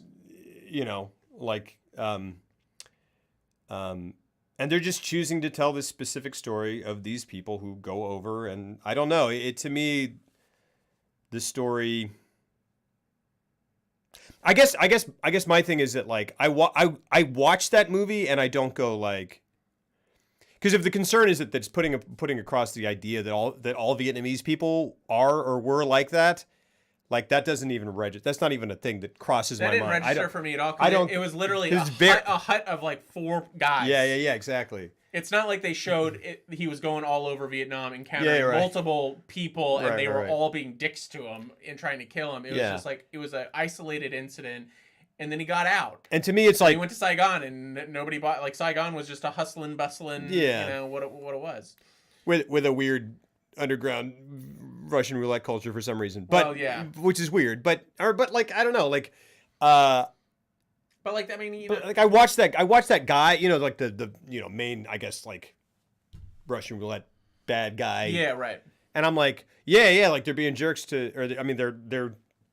But to me, it's like, I don't even go, that doesn't register to me as like, they're saying that the Vietnamese people were like this. Yeah. I'm like, on the other side, there would be American people with Vietnamese POWs not treating them well, probably. Mm-hmm. These guys are also just part of this military machine, and they're kind of like, it's war. It's inhumanity. Have you seen Rescue Dawn? I have not. So Rescue Dawn is Christian Bale, Werner Herzog. It's a wonderful. Hey, Neckbeard, what's up? It has a performance by Steve Zahn, where Steve Zahn outacts, and not in a bad way, but he literally gives a better performance on all fronts, even than Christian Bale, who gives a terrific performance. Yeah. But Steve Zahn is like incredible in that movie. And I like Steve Zahn a lot. But it's it's a POW movie where they're in a Vietnamese camp, and it's all about them breaking out and being in the middle of like the dense jungle and trying to get out and get back to civilization and survive. And it's awesome, and it's a great movie. And I don't think there's one sympathetic Vietnamese character in that entire film. Yeah. And I don't think it gets the flack that Deer Hunter got. And I don't know. It's like, I don't know. I guess the thing about it is that and I guess World War II movies don't. Talk about the. Understandably, I understand what I'm saying, but like portraying Germans in a bad light in World War II movies has never been. No one's ever taken issue with it. Right. Understandably, they were Nazis. Sure. But that's just a thing where it's just like because it's a different war. Yeah. World War II, are like we were good guys and they were bad guys and we were doing that. And in Vietnam, it's like we weren't sure why we were there. We didn't feel, or at least there was a sentiment in the country that like we didn't know what the war was about. And ostensibly, it was about stopping the spread of communism. But like, was it? Who knows? Whatever. Blah, blah, blah. And you're sending our boys off or whatever. And there's just a difference in the way that the country felt about Vietnam compared to how it felt about World War II. But there are clear lines. I think that's always the big. I feel like that's the big factor when it comes to like swing trumpet. Yeah. How you view, historically speaking, a lot of wars is whether or not there's clear lines of division in terms of like who your foe is. Yeah. There was an interesting question. Someone. Let's see. Have you guys? The question was something like, Have you guys ever been offended by anything in a film? Like offended by a film? And he said he can't think of anything. I have been. Have you ever been offended by something like? What have you been offended by? There was I think I brought it up. It's like the one movie in my adult life that I've come very close to walking out of, and I was like, I think I was supposed to review it, and then I think I even begged off reviewing it or something because I was like, having said that, it's a big letdown because no one cares about this movie. It's a WWE movie called The Condemned. It had Stone Cold Steve Austin. It was like this very much Running Man kind of thing. It was like a TV show. It was a setup that was like it's a reality show. It's an island. We've stuffed it full of convicts, and Stone Cold Steve Austin is a guy who's there as a convict, but like maybe what he did wasn't so bad or something. He's a good convict. Yeah. But I mean, like, or whatever. I guess I say that in terms of like everyone else is like an evil convict or whatever. He's like, look, It's I'm like, a convict, but I got like, a wife and I got a kid. I'm a human all right? being. These Yeah. guys aren't. Media journalism had huge influence. Absolutely. I mean, it was the first televised war. I mean, absolutely. Yeah. Yeah, absolutely. And then this movie was like what offended me about it is I was like, hey, this is like, whatever. It's what it is. It's a Running Man knockoff. Like it's a WWE film. Whatever. Zive Jr. Thank you for the follow. Basically, they had all these convicts on an island, and they're like, we need. Vinnie Jones is like the other big guy in the movie, and they're like, we need to find a way to show that he's worse than all the other convicts quickly, and so they have him sexually assault, like rape a female. And I was like, okay, right, but like, okay, yeah, and then there was a husband and wife convict pair who are also good for some reason, like I don't know what their deal. I can't remember what anyone did, but they were just like. They seem nice. Mm-hmm. And then Vinnie Jones and his friends like hunt them down and then like tie the husband to a tree and then like sexually assault her. And I was like, that's 2 rapes in like 15 minutes. And you are not, sorry, you're not nearly a good enough movie to do any of that. Yeah, right. Like I was like, and it just, and it wasn't like it was, I don't think it was even explicit or anything. I just kind of was like using that. You're not using that responsibly. Yeah, I was like, if you put that in a movie, I don't know. To me, you just have to you have to be mindful about why you're doing that. It sucks. All the like you can't use rape as a plot device. Right. You can use murder, like you can. Yeah. But like rape is it's just too vicious. Yeah. And it immediately uglifies your film to a point where it's just like, cool, was this supposed to be a fun romp? Because it's not anymore. Because that guy, he just raped 2 people. Yeah. And Irreversible, I know I've never seen Irreversible, but I know what you're talking about. Something like that. Even it's weird because like Irreversible or I Spit on Your Grave or something. I mean, I have seen Irreversible, and like contextually speaking, like it's horrific. Yeah. And it's the most horrific like presentation of rape I've ever seen. And But also like that's what rape is. Exactly, and it's not taking it lightly. And it's not. It doesn't linger on it. Yeah. It just stays like the camera literally because it's all like a one take type film. Right. Yeah. And the camera just sits there for like 10 minutes. Yeah. And it's fucking horrific. Yeah. And it's also what it is. Yeah. And that's the point of it. And you don't come away from Irreversible going, it's the difference. I would be offended like I would be offended when it was just like, oh, this is a Running Man type B movie. Yeah. But we're gonna use rape as a main plot device to get Right. show the villainous ways of blah blah. I mean, they literally were going, he's a bad guy, so like they're all bad guys, but he raped someone, one of the bad guys, so he's a worse bad guy. And I was like, I get it. I was like, fine, that sucks, but like you did it once, and then they did it again. And I was like, screw you. Saw Alex in the ambulance. Wait. Saw Alex in the ambulance and stopped. Sleepers? Oh, interesting. I saw it not too long ago. Fire extinguisher on the rapist. Are you talking about Irreversible? And there are these movies that are like, it's a rape revenge movie, and it's kind of like a genre, and I don't like whatever, but there's a part of me that I'm kind of like, that's just a thing that happens and people do that. Like people make those movies, but they are I don't know. It's too sensitive of a thing for Yeah. me to be like, you can't use, guys, you can't use that as a plot device. I guess there's And like and knowing it's like written by like men and stuff like Yeah, that, it's just totally. like it's off-putting. Totally. But something like Yeah, and something like I Spit on Your Grave, or is it Last House on the Left? Yeah, where it's like we're gonna show a rape, and then the woman's gonna take revenge savagely, and I'm like, part of me is I'm like, at least like you're saying that up front, and that's what the movie is, and so going in, you know what that's what the movie is, and maybe if it's done well, it inspires conversation, or who knows, whatever. But mostly it's just kind of schlock and kind of cheap, but at least you're admitting what it is. This movie was like, this is a cool, badass action movie, and I was like, don't have some. It's like, again, it was like 15 minutes and someone was raped twice, and I was like, don't do that. Don't do that. You don't get to. And then the thing is, at the end, like after this whole movie, it sort of like did this thing where I can't even remember what it cut to people, I think, watching the show, and then some sort of, I can't even remember what they did, some sort of camera angle or some sort of something implied like, you're watching it, you're making this happen, and I was like, screw you, no, I'm not. Like, this is, I didn't ask you to make this movie, and I get, like, it's things that, like, in a movie that was less just schlock, like in a movie that was artistic or intelligent or high-minded or trying to do whatever, it's absolutely, then like, okay, I'm not opposed to it. Yeah. It is absolutely how you present it and how you handle it within the film. Like someone just mentioned Girl with the Dragon Tattoo. Yeah. And like, I mean, honestly, you can make that argument.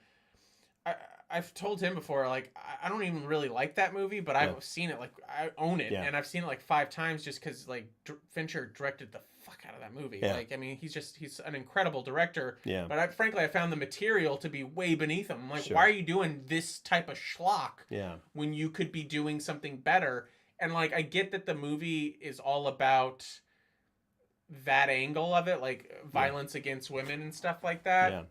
And he handled it, I guess, well. I mean, there's rape scenes in that movie that I think he handles as well as he could. But the entire time, I'm like, this story doesn't justify.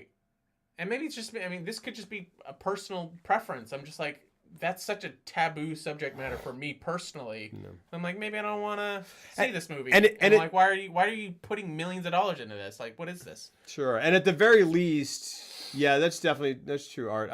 Maybe I'm missing parts of the conversation, but I Spit on Your Grave definitely is like an exploitation style film. But at least in those schlocky exploitation style films,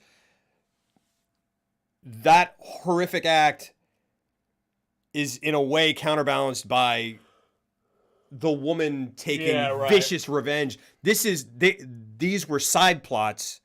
Not even side plots. They were just like to get the main plot going. It was just like lazy character development. Yeah. They're like, well, he rapes this character. He rapes this other character. He's really bad. It just makes you think of the screenwriter being in his fucking office, being like, how do we do this? And then fucking rape.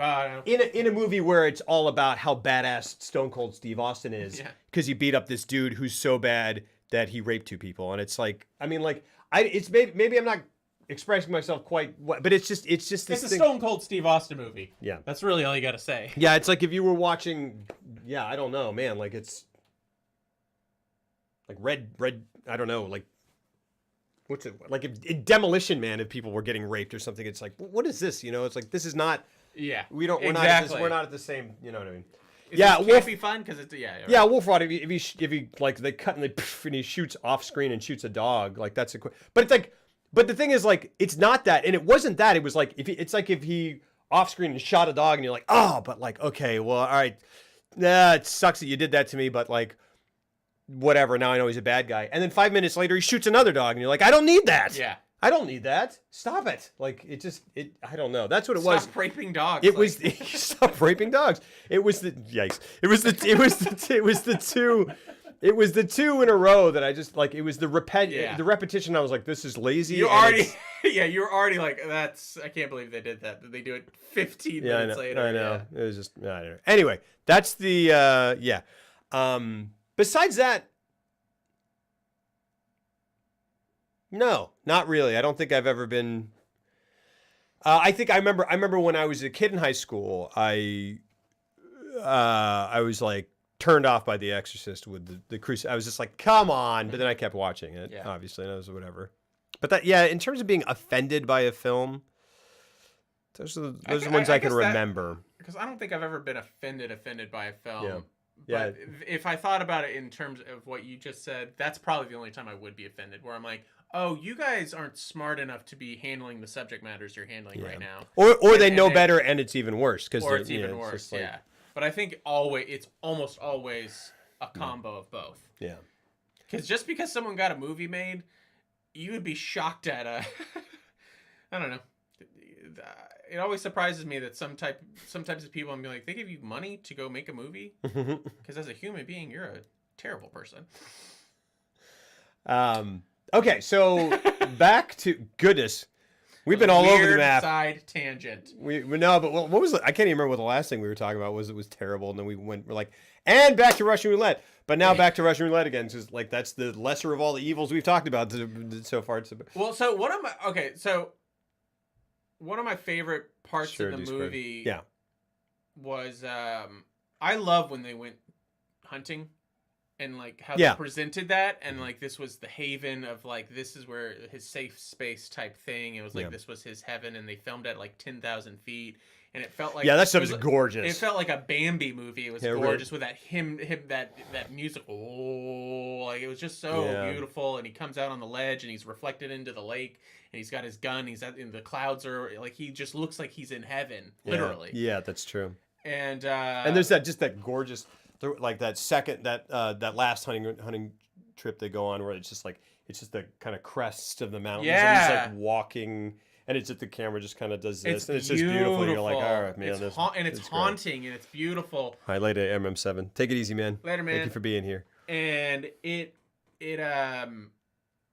then so in the latter half of the movie, they go hunting again, and John Cazale throughout the whole movie keeps brandishing like a little 6-shooter pistol. Gosh, that part's insane. And they build it up in the beginning of the movie when they go hunting the first time, where De Niro, like John Cazale asks, they go hunting and they're driving and they get out and they're getting all their gear on.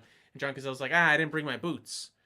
I didn't bring my boots. And De Niro's like, John Cazale is like, can I have your boots, your extra set of boots? Yeah. And De Niro, he's just like, no. Yeah.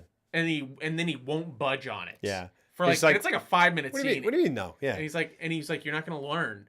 He's like, because for De Niro's character, for Michael, like he treats hunting very seriously. Like it really is, and that's how I love how they present it. Yeah. It is his thing where he is in his true environment. Yeah, and they set the whole thing up. Sorry, yeah. Well, he just feels like I'm like, oh, that's the embodiment of his character is him up on the ledge there. That's when he feels right with the world and everything makes sense to him. Yeah. Is in those moments. And he has that line where he's talking to Walken and he's like, these guys are jackasses. Yeah. He's like, I go hunting with you. If I didn't hunt with you, I'd hunt by myself because these guys. I mean, they're good guys. They're good guys, but like, come on, like the jackasses. It's like that's and it sets up that sort of thing. So anyway, I also kind of that echoes when Cazale is like, "Give me your boots," and he's like, "No." Yeah, he's like, "You're not gonna learn." So no. Yeah. And so Christopher Walken ends up saying he's just like, "Okay, well, you can have my boots." So later in the film, they go back hunting again. And John Cazale brings this gun out, and he's like goofing off with it in the cabin with one of the guys, and he's pointing it at him. And in walks Robert De Niro, and he sees what's happening. And this is after, this is after the all war, after all the Russian roulette, he's gotten away. Yeah, yeah. It's all kind of messed up in the head. He's trying to, reacclimate with everybody. And he walks in, and he sees him pointing the gun at his friend for just like knocking over like something really stupid. Yeah. And he grabs the gun. And he kind of twists his arm back a little bit. Yeah, he twists his arm back, and he's like, real violent about it. Yeah. And he's like, "What are you doing?" And he's like, "It wasn't even loaded." And he just points it in the air and he fires it, and it was loaded. Oh, I thought he loaded it. No. I thought De Niro loaded it. No, I think it was loaded. Then he unloaded it, and then he put a bullet back in. And he put one bullet back in. Oh, that's crazy. Really? Oh, wow. Are we sure about that? I thought he put one in and then I thought he put one in the chamber and shot it. Maybe not. I think Gosh, that's crazy. He says it wasn't even loaded, and I thought he just went. He definitely does shoot up in the air, and oh my gosh. And then that showed him. He was like, "No, that's how careless you are, numbnuts." Yeah. And that's why he got so mad. And he's like, "Oh, so it really is." and then yeah. that's what set him off. That makes sense. And so he unloads it and he puts a bullet in, and he points it, and it's another Russian roulette scene where he points at it as like one of his best friends, and he's like, "You're so fucking stupid. What you're not gonna learn. You don't grow up. You forget your boots and all this stuff." And he cocks it back, and then he pulls the trigger, and it goes, kunk, and then he points it at his own head, doesn't he? And he points it at his own head. Does it again. And he does it again, and then he walks out, and you're like, cool. Those friendships are tarnished forever. Absolutely. Like, it's done. Like, that entire group is, like, never going to recover from that. And what a great, I mean, after that, when they drive back to the house, and he gets out, and you just kind of like, and then they like, De Niro gets out and goes into his house, and there's like a beat. Yeah. And then they get out, and they're all just kind of like, their heads are like hanging. It's just. It is a crazy scene. And what's even crazier about it is that I read that when they filmed that scene. Oh, yes. De Niro was like, let's, you know what would really add to this? Let's actually put a bullet in the chamber. And John Cazale, apparently, without skipping a beat, was like, yep. Okay, let's do it. But he kept checking. But he kept checking between takes to make sure that there wasn't, that the bullet was not going to be. When he clicked it, wasn't going to be in the chamber, and he wasn't going to get fucking killed. Because, so when you see his reaction, I mean, because it's intense. Because he puts the gun right to his head, and he clicks it, and you hear, and before he does it, before he pulls the trigger, he kind of pushes it into his head, and John Cazale just goes, ah! Yeah. And knowing that it's idiotic. It's idiotic. That's idiotic. It's idiotic. That's honestly, it's funny because it's funny that it is insane. It literally is insane, Wolfred. That's the thing where I was like, that's not a thing where I was like, cool. That's the thing where I was like, no, that's fucked up and stupid. Irresponsible. Sorry. Yeah. Like, De Niro's great. Cazale's great. They're all great. Because what if he had done it? Like, what if, for whatever reason, we had a Brandon Lee situation on the, and it was just like, oh, sorry. I mean, we thought we double checked it.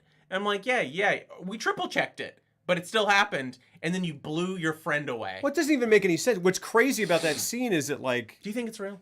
You think it's a real story? I read it on like 2 different things. I definitely read it, and it seems so irresponsible. It seems insane. That it could navigate through an entire set to where it's just like, oh, just do it. It's fine. That's the other kind of thing that when you mention movies that offend me, like, I'm kind of like, the other thing is stuff like that occasionally where I'm like, that honestly, and again, De Niro's amazing, Cazale is amazing, Cimino, everyone on there is amazing. That kind of, I'm like, screw that. I'd be like, hey, and stuff why don't you learn how to act? Yeah. Well, and so, it's like putting someone's life. It's insane.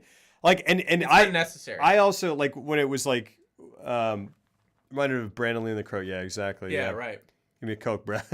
Well, he also just said it too. Give me a Coke, bro. But even stuff like Christian Bale and The Machinist, when they were like showing pictures around, I was like, don't do that.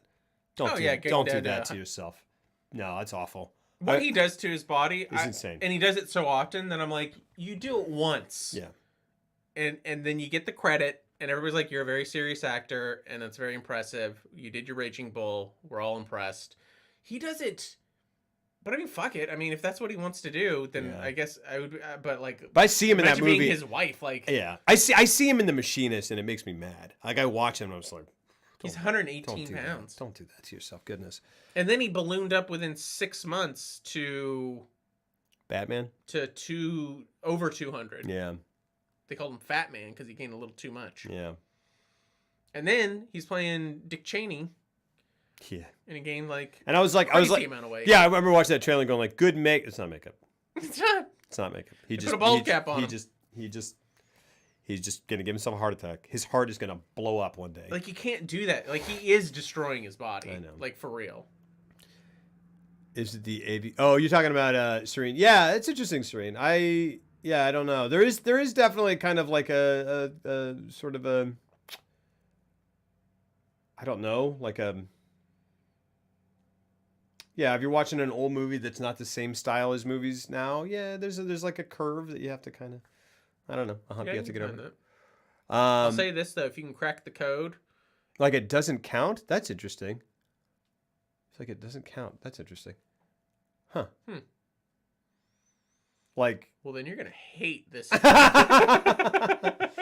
Yeah. What year were you born? Just curious. Or I don't know. That's okay. Yeah, whatever. Oh, 29? Okay. So that means someone do some math for me. What year is it? So 2000? Said Oh, 2010? 89. 89? What, did I just say 29 years ago was the year 2000? You did. What's wrong with me? 89. Hey, you got a lot of good ones. That's good. Should you start with Deer Hunter? I would say no. I'd say go back. That's heavy. Go back and It's one of the good ones. gosh, if I was gonna say, if someone was someone man, literally was like, if "What's you haven't the?" seen anything before '89? Like, there's so much good stuff for you to watch. Like, I'm almost jealous. Like, you have so many good things to watch, and not even like art cinema stuff like from the '70s, but like you have the entire '80s of like solid action movies and blah blah blah blah blah. You watch Ferris Bueller. Okay. So Ferris Bueller. Watch I'm gonna say this is I got one. If you're gonna say one movie, one classic movie to watch, gosh, it depends. I'm gonna say Dog Day Afternoon. I'm gonna say watch that. I just don't think there's any way you won't like that, but there might be. But don't not like it because it's great.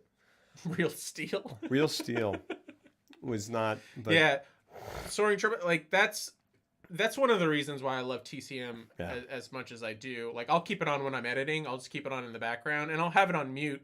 And I learned that from Scorsese. Yeah. But it's like he true. Literally does that. Yeah. Yeah, because it's just it's a great thing to turn and see something that's a true piece of art that built the foundation of cinema, and you're just like ingesting it constantly. But I love how it like because I kind of had that as a kid where I was kind of introduced to older movies first. And I just kind of caught the bug, so I kind of just was always in that from the get go. Yeah. But when people say they're like they have a hard time with older movies, I get it. Like I do. I remember that it took me 5 or 6 times to get through Citizen Kane the first time because I was just watching it as I was way too young to appreciate any of it. I was like, this isn't what a movie is. This is dry as hell. Yeah, and I would say yes, and that's true because things have come. But I would say if you want a real old movie, well, I mean like, it depends what. So I say Dog Day because to me it still holds up like pretty seamlessly. I mean, and it can kind of be like a sort of gateway into older movies. But if you're looking for, like, I think 12 Angry Men is amazing. I think anyone can pop in. Well, my wife taught a speech class in high school, and she would assign bits of 12 Angry Men, and kids were like, "Oh, I love that movie." I'm like, "Yeah, great." They would watch it for the first time. They really dig it. Besides, realizing the Deer Hunter, an interview with Michael Cimino distorts the live round of the roulette scene, so I super believe that happened. That's fucking horrifying. It is horrifying, but Cimino supposedly is like a pathological liar, so who knows? Yeah, that's the other thing that we're gonna. Well, let's get to the end of this. So, what movie? You talking about 12 Angry Men or Dog Day Afternoon? Dog Day Afternoon it's like a classic movie that I would recommend to anyone because it's in it, and if you can get over the oldness of that, then that'll get you into pretty much any movie, I feel like. Anyway, sorry, go ahead. No. Lady He's Killers. right. I mean, it's a great movie. Yeah. Anything Tarantino? The Thing? Wait. Dog Day. Dog Day Afternoon. Dog Day Afternoon. Dog Day Afternoon. And 12 Angry Men, both by Sidney Lumet. 12 Angry Men is like, has Henry Fonda in it. It's like 56 or something. That's really old. Dog Day Afternoon is like 76. And honestly, you could throw in The Godfather just because like that's a textbook, like that's just a movie. Yeah. Like that movie also has like a timeless quality that I don't think it'll be jarring for you. I feel like it holds up in this era. My only thing, No, it absolutely holds up. I think that I think you need some patience.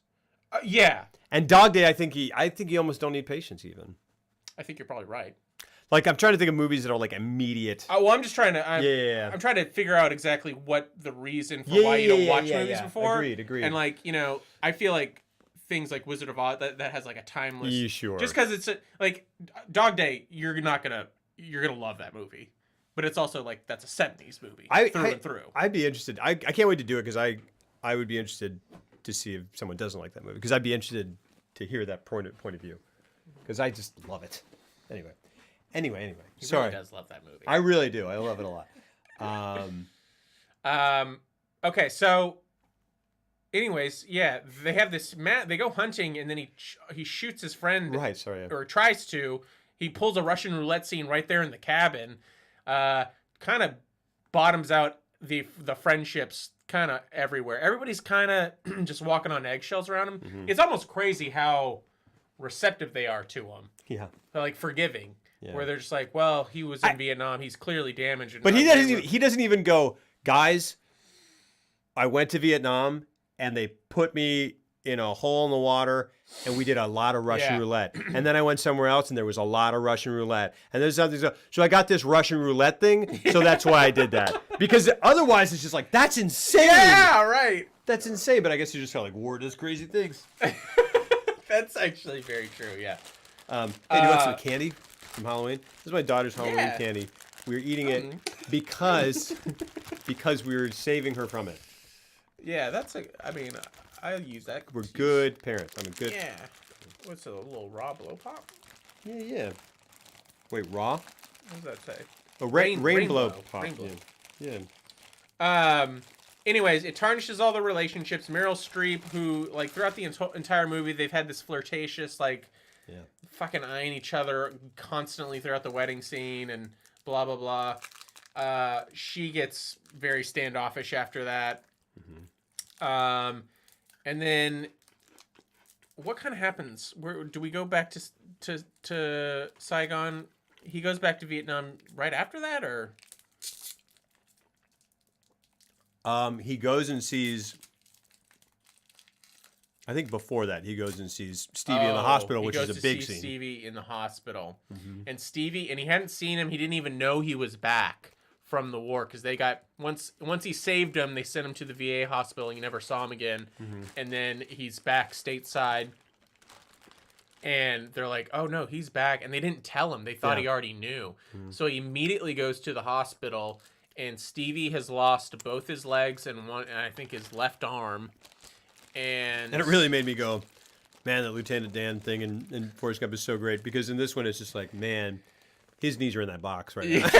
Like, he's going around on this electrified wheelchair, and John Savage's performance is amazing. I love his performance in that whole section. But he's going around in a wheelchair that's like a wheelchair, and then his legs are kind of like he's got pants and they're tied off, and then there's just like a box at the bottom of the wheelchair. It's that's where your stuff goes. / bedpan, but they're like, that's where your legs are. Yeah. And it doesn't ruin it, but it's just kind of like, boy, that really makes we all knew, but he was like, it's fine. Yeah, but it makes you really appreciate Forrest Gump. Yeah. Anyway. Sorry, go ahead. So he goes and visits him, and he shows up. He calls him first. Yeah. And they have this really rough phone call, and he's like, I don't want to go home. And the way he says it, like they're having a normal conversation, and and Robert De Niro's trying to keep it light. He's like, how you doing? Like, how you doing over there? He's like, I'm good. I don't want to go home though. Yeah. And he just kind of says it out of nowhere. Like the smile on his face. Crazy. And the fear. Yeah. In his eyes when he says it, because he is trying to keep it light. Yeah. But he says it like he thinks there's ulterior motives here. And boy, you guys are asking interesting questions, and we're never gonna. Like, I love it. There are actors change their acting styles. That's interesting. I think there are actors who have done very challenging work that's different from the work that they're known for. Sure. In certain... Pacino from Dog Day Afternoon is a prime example. And yes, Pacino. There are actors who as they've gotten older have just become entirely different people, which is Pacino, because Pacino, like older Pacino. But Pacino can still turn it out. He's living in yelly Pacino land now. Yeah, he went from. You got your face all the way up it. Yeah, because if you go watch Dog Day Afternoon, it'll be it's John Cazale again, and it's Al Pacino and John Cazale. We're gonna watch this soon because I love this movie, and he just has these scenes, and he's like Sal, no, you can't go to Wyoming. He's like, what country do you want to go to? And Cazale says Wyoming. He's like, no, Wyoming's not a country. It's all right. We're gonna figure it out. And he has this. He actually has this like weird speech impediment where he's like. They call him on the phone. He's like, why am I robbing a bank? I'm robbing a bank because I got money here. What are you talking about? He's like, wob. Anyway, he's got this very, very kind of small, sort of like whatever kind of voice like that. And then as it moves along, yeah, then I really, honestly, it's hard to pinpoint, and I've wanted to for a long time. I've wanted to pinpoint where it started getting to where it is now. It's Sin of a Woman. It is. It's Son of a Woman. Because he did it, and he did the ooh-ah, and then he got an Oscar for it. I almost, yeah. It's just started trending upward from there. Yeah. Because Sin of a Woman's like 91. Yes. I almost want to say it's Dick Tracy. Well, but I mean, like, everyone's at 12 and Dick Tracy. Yeah. What year's Tracy though? That's 90. It's 90. Yeah. But like, and okay, there's so stuff. it's that maybe that 1-2 effect. It is, yeah. And there's like Frankie and Johnny where he's kind of like he just looks and sounds like a completely different person. It's fascinating. And I'd love to track it just because you end up watching a whole lot of good movies. He made it work. Like in Heat, Yeah. he is full blown. Oh, like yeah. Gino. That's right. Yeah. But it works. Take you down. Yeah. Oh. It works because he's fucking Pacino. But then if you see a movie like Devil's Advocate, which is a terrible movie, but boy, is it his performance alone makes that movie worth watching multiple times. Yeah. Naked Lunch is insane. Naked Lunch is insane. If you want to, Naked Lunch is insane. If you want to watch a movie that's crazy, you watch Naked Lunch. It's insane. Yeah, Sin of a Woman is super. It's like super corny. It's not a good movie. Who did that? Is that a Levinson? Is that a Barry Levinson? Is that a Barry movie? No. Heat's one of the best movies of all time, hands down. It's been a long time since I've seen that. I need to watch that again. It's one of my favorite movies of all time. I have a really Martin nice poster Brest. of it. Thank you. Martin Brest. What else did he do? He didn't do. I always get he and Bruce Beresford seem like the same person. Bruce Beresford did like Driving Miss Daisy. What else did Martin Brest do? Brest. God, that sounds familiar. Brest. Martin Brest. Brest. Who did Waterworld? Brest. Same guy, Kevin Reynolds, I think. Same guy who did Prince of Thieves. Oh, really? Oh, okay. I think. Yeah. Beverly Hills Cop. Beverly Hills Cop is great. Yeah. Beverly Hills Cop is so good. So much better than it needed to be. My gosh. Martin Brest did Meet Joe Black. Meet Joe Black gets shit on so much. Yeah. Guess what? Good movie.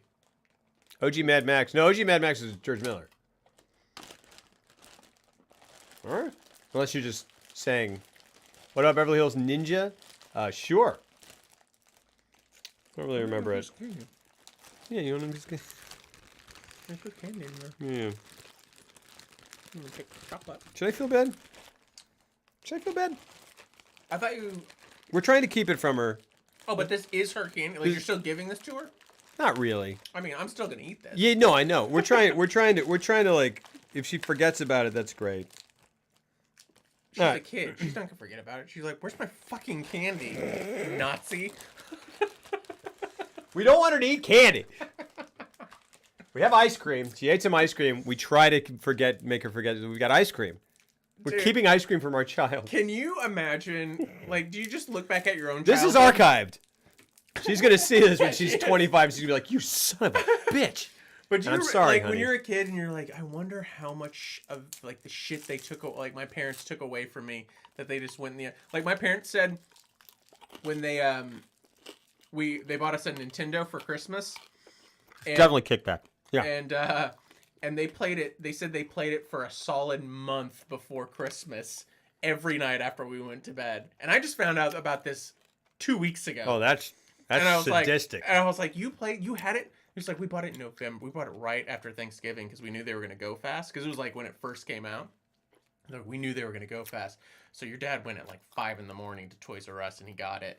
And he was like first in line. He waited and he got it. And we played it every night for a solid month. And they were like, we were so tired every morning because they both had jobs. And we were up till like 2, 3 in the morning. And we would play it. And then we'd go to work at like 7 in the morning. We did that every night. That's diabolical. This is to keep it for... Because her small body doesn't need candy. It doesn't need sugar. That's horrifying. I thought it was hilarious. It's really funny. That's so good. It's really funny. Doesn't sound like something I would do. I would play it when she went to bed. But yeah, that's really funny though. This candy's so good. Mm-hmm. So, these Anyway, lives get ripped apart. And everybody's real sad bang about bang it. Vietnam.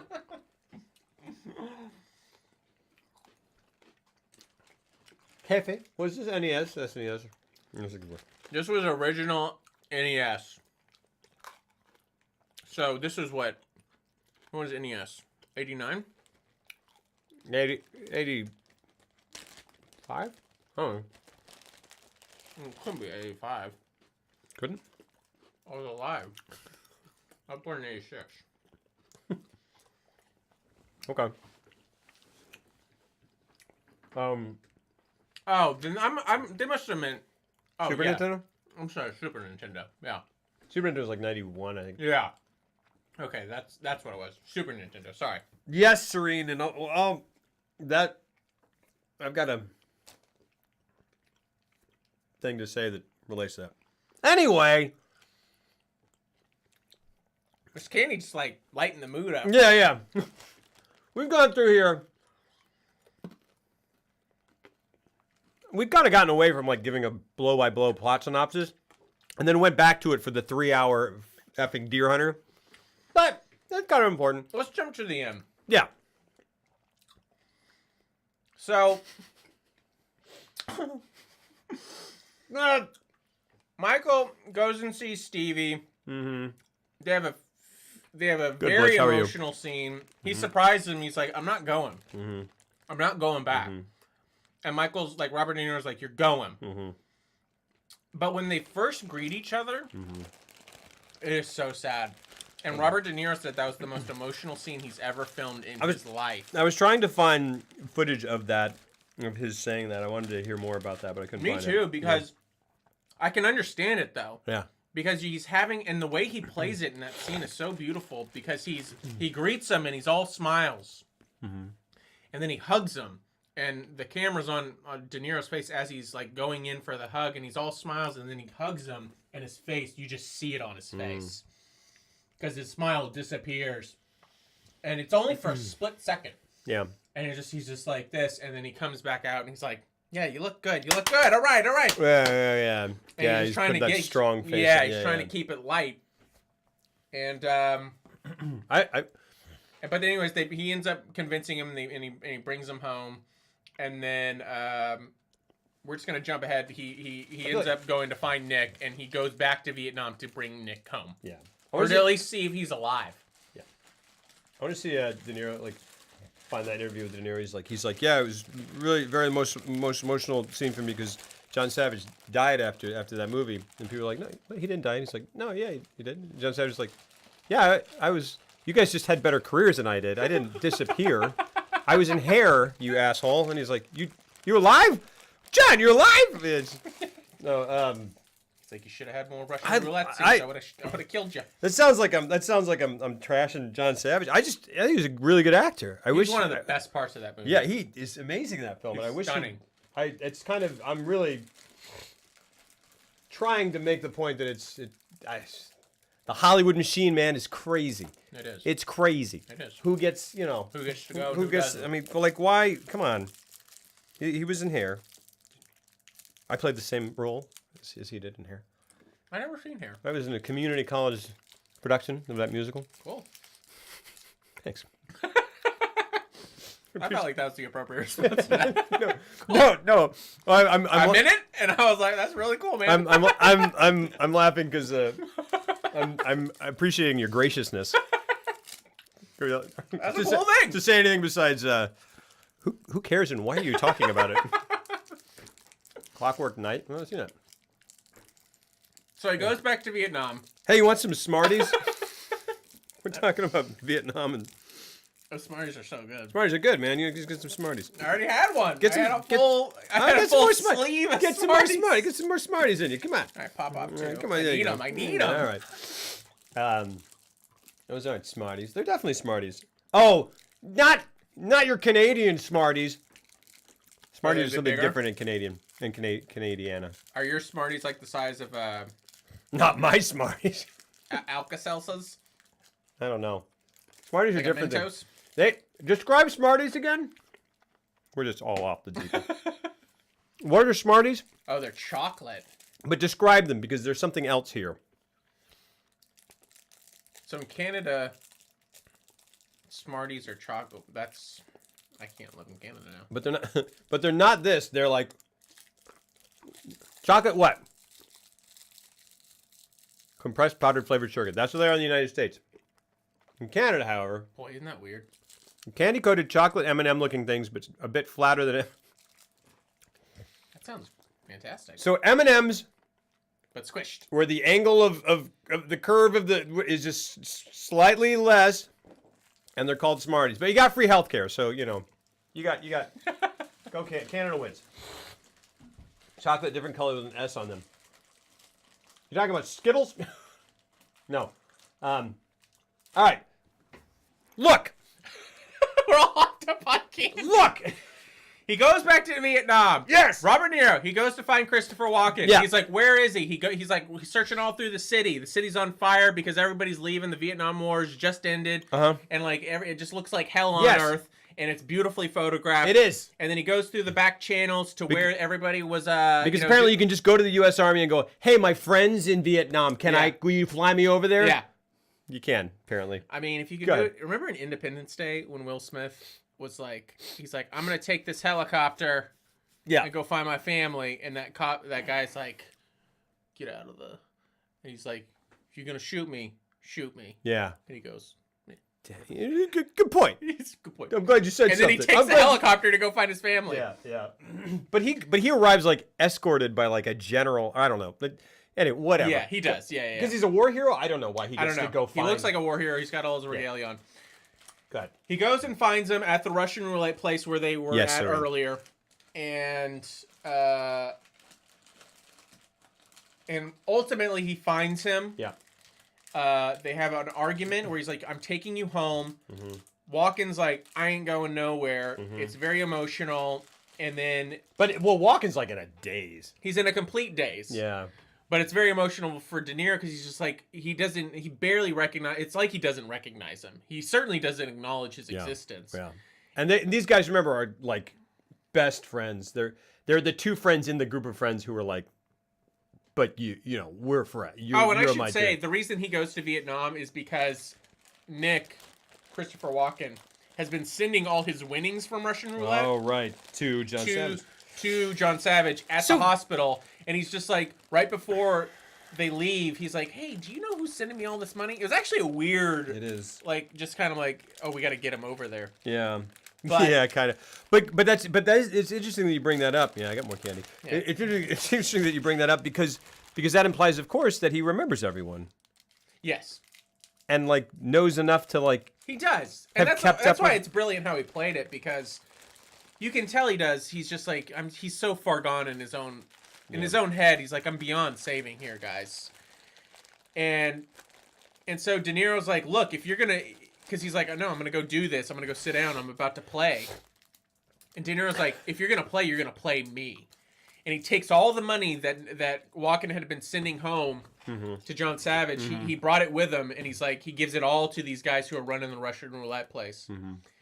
And so he buys in, and he sits down opposite Christopher Walken, and they play the most intense, emotional game of Russian roulette you'll ever see. And that's saying something, probably. But boy, the way De Niro performs, I mean, both of them give it truly some of the best performance I've ever seen in terms of just pure raw intensity. And every time they pull the trigger, like the way De Niro looks at him at one point when he realizes he pulled the trigger, he won, and then it goes back to him to Walken, And he's still going to do it. He's leaning over, and everybody's shouting at him, and he just kind of closes his eyes for a second. He looks up at him, and it's just this moment, and it's so beautiful. And just in his performance, it's. I mean, De Niro kind of breaks and he's like. He does, yeah, and to me, it's my favorite moment of his career. Of De Niro's career, of all the things I've ever seen, that one singular moment is the best acting I've ever seen him do. Yeah. And and he looks at him, and then Walken takes the gun, puts it up to his head, and he's like, "You don't have to do this. You don't have to do this. I love you." And then he kind of acknowledges the whole thing, and he's like, "Remember the trees, Nicky, the trees." Yeah. Oh yeah. And he's like, and that's something that he had said to him earlier. He's like, "I just love the way the trees, look in the mountains. I love them. I'm gonna do it again." No, he was just talking about how the trees look great, and He's loves like, "You only it. get one shot." He's like, "I probably sound like an asshole or whatever," and he's like, "No." He's like, "You only get one shot." Yeah, when it comes to deer hunting, and they call back to. I mean, they bring back that whole conversation. Nick very clearly understands who he is, and he's like, yeah, one shot. And he's like, yeah. And it's almost like, we're going to get out of here. And he kills Blam! Yeah. And he finally loses Russian roulette after years. Yeah. So that's the movie. Well, then they go back and have the... Well, there's more. They go back, they have the funeral. And to me, I'm like, if De Niro is still like reasonably well adjusted after this, Yeah. because he comes back and everyone's like, "Oh man, too bad Nick's gone." And he's like, "Yeah, You have I no found idea. him. I found him, and he died in a Russian roulette match with me Yeah. after I was like, cool." But he let's didn't go. And tell he him picked it. that. I mean, no, of course not. But Yeah. it's just like, But yeah. how does he not? I don't. Yeah. It's just insane. It keeps going. It does keep going. Yeah. And then they gather, and then everyone's just everyone's just destroyed. And that's the best. That scene is beautiful. It really is. After the funeral, they go to the bar to have coffee, Uh-huh. and no one knows what to do with themselves That's great. because there's so much devastation and And sadness it goes in the and room. it goes on for so long, and it's not real. in a bad way. No. It's great. It's excruciating, and it's just this thing, and then whatever, and then finally there's a moment where in the other room, in the kitchen, George Zunda is making eggs. I mean, he goes in, and once he's away from everyone, he breaks down and cries, and then he makes eggs, brings them. He's like, I'm gonna get everyone. It's just beautiful the way everyone plays. The way he plays. The way he plays is great. Because he's So- trying to keep it. He's just like, what does everybody need? It's like, wait, eggs, and he's like, no, and she's like, I'll help you, and she's like, no, you just said whatever. He goes and whatever, brings him Immediately eggs. starts crying as he's whisking eggs. It's tragic. And then he kind of just has to like hold it together, and he goes, okay, and then he just starts humming "America the Beautiful," and they hear him from outside, and they're seated around this table in this bar, and he comes back, and then they all start humming, and they're all humming "America the Beautiful," and then He starts singing it. and then De Niro goes to Nick, and they all cheer, and it freezes, Freeze. and it goes, "Show me that smile again," And that's it. That's because the everyone movie. gets a Growing Pains reference, right? Well, you guys know. That's the movie. Now, you said you didn't like it. So Tell me why. I am high on Smarties, man. Dude, yeah. I'm Coked up on Smarties. I'm all ramped up. All right. So here's the deal. Ashton Kutcher for some reason. Yeah.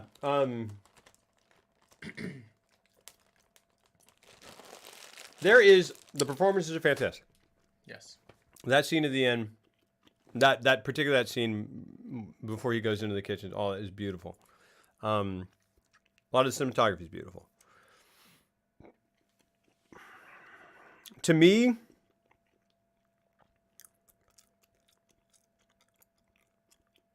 I much prefer Heaven's Gate. All right. I'll be interested to watch Heaven's Gate. all the I way. haven't seen Heaven's Gate in a long time, but I much prefer it. Okay. I remember it's interesting because this happens sometimes. I watch a movie and I go, nah, and then it's been long enough that I go, I need to revisit that. Mm-hmm. Enough people have said it's great, whatever, and I'm like, okay. And 9 times out of 10, I go, nope. Yeah. It's how I felt about that movie. But just that 1 or 2 times that are enough to make me go, gosh darn it, I can't ever trust it. Mm-hmm. Again, the performances are great. There are scenes. That scene with Cazal where he like Russian was like just knocks the wind out of you. There's stuff What do that's you great. not like about it? It feels meandering. It feels, but mostly it feels obvious. Just everything is obvious. Not there are movies in which, for me, because there are lots of movies that I love that have long ass takes.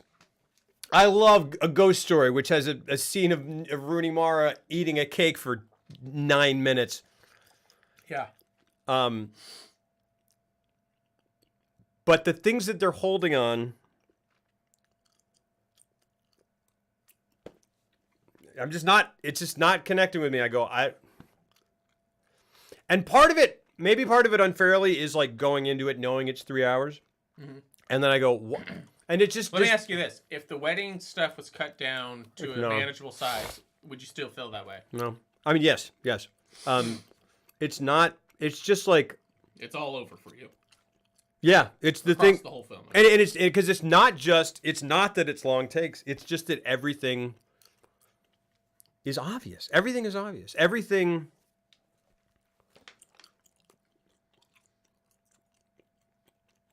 Like they have that, they have the wedding scene and stuff. Like just so much of this stuff. There, several scenes. I was like, there were shots where I was like, and cut to the next cut. Yeah.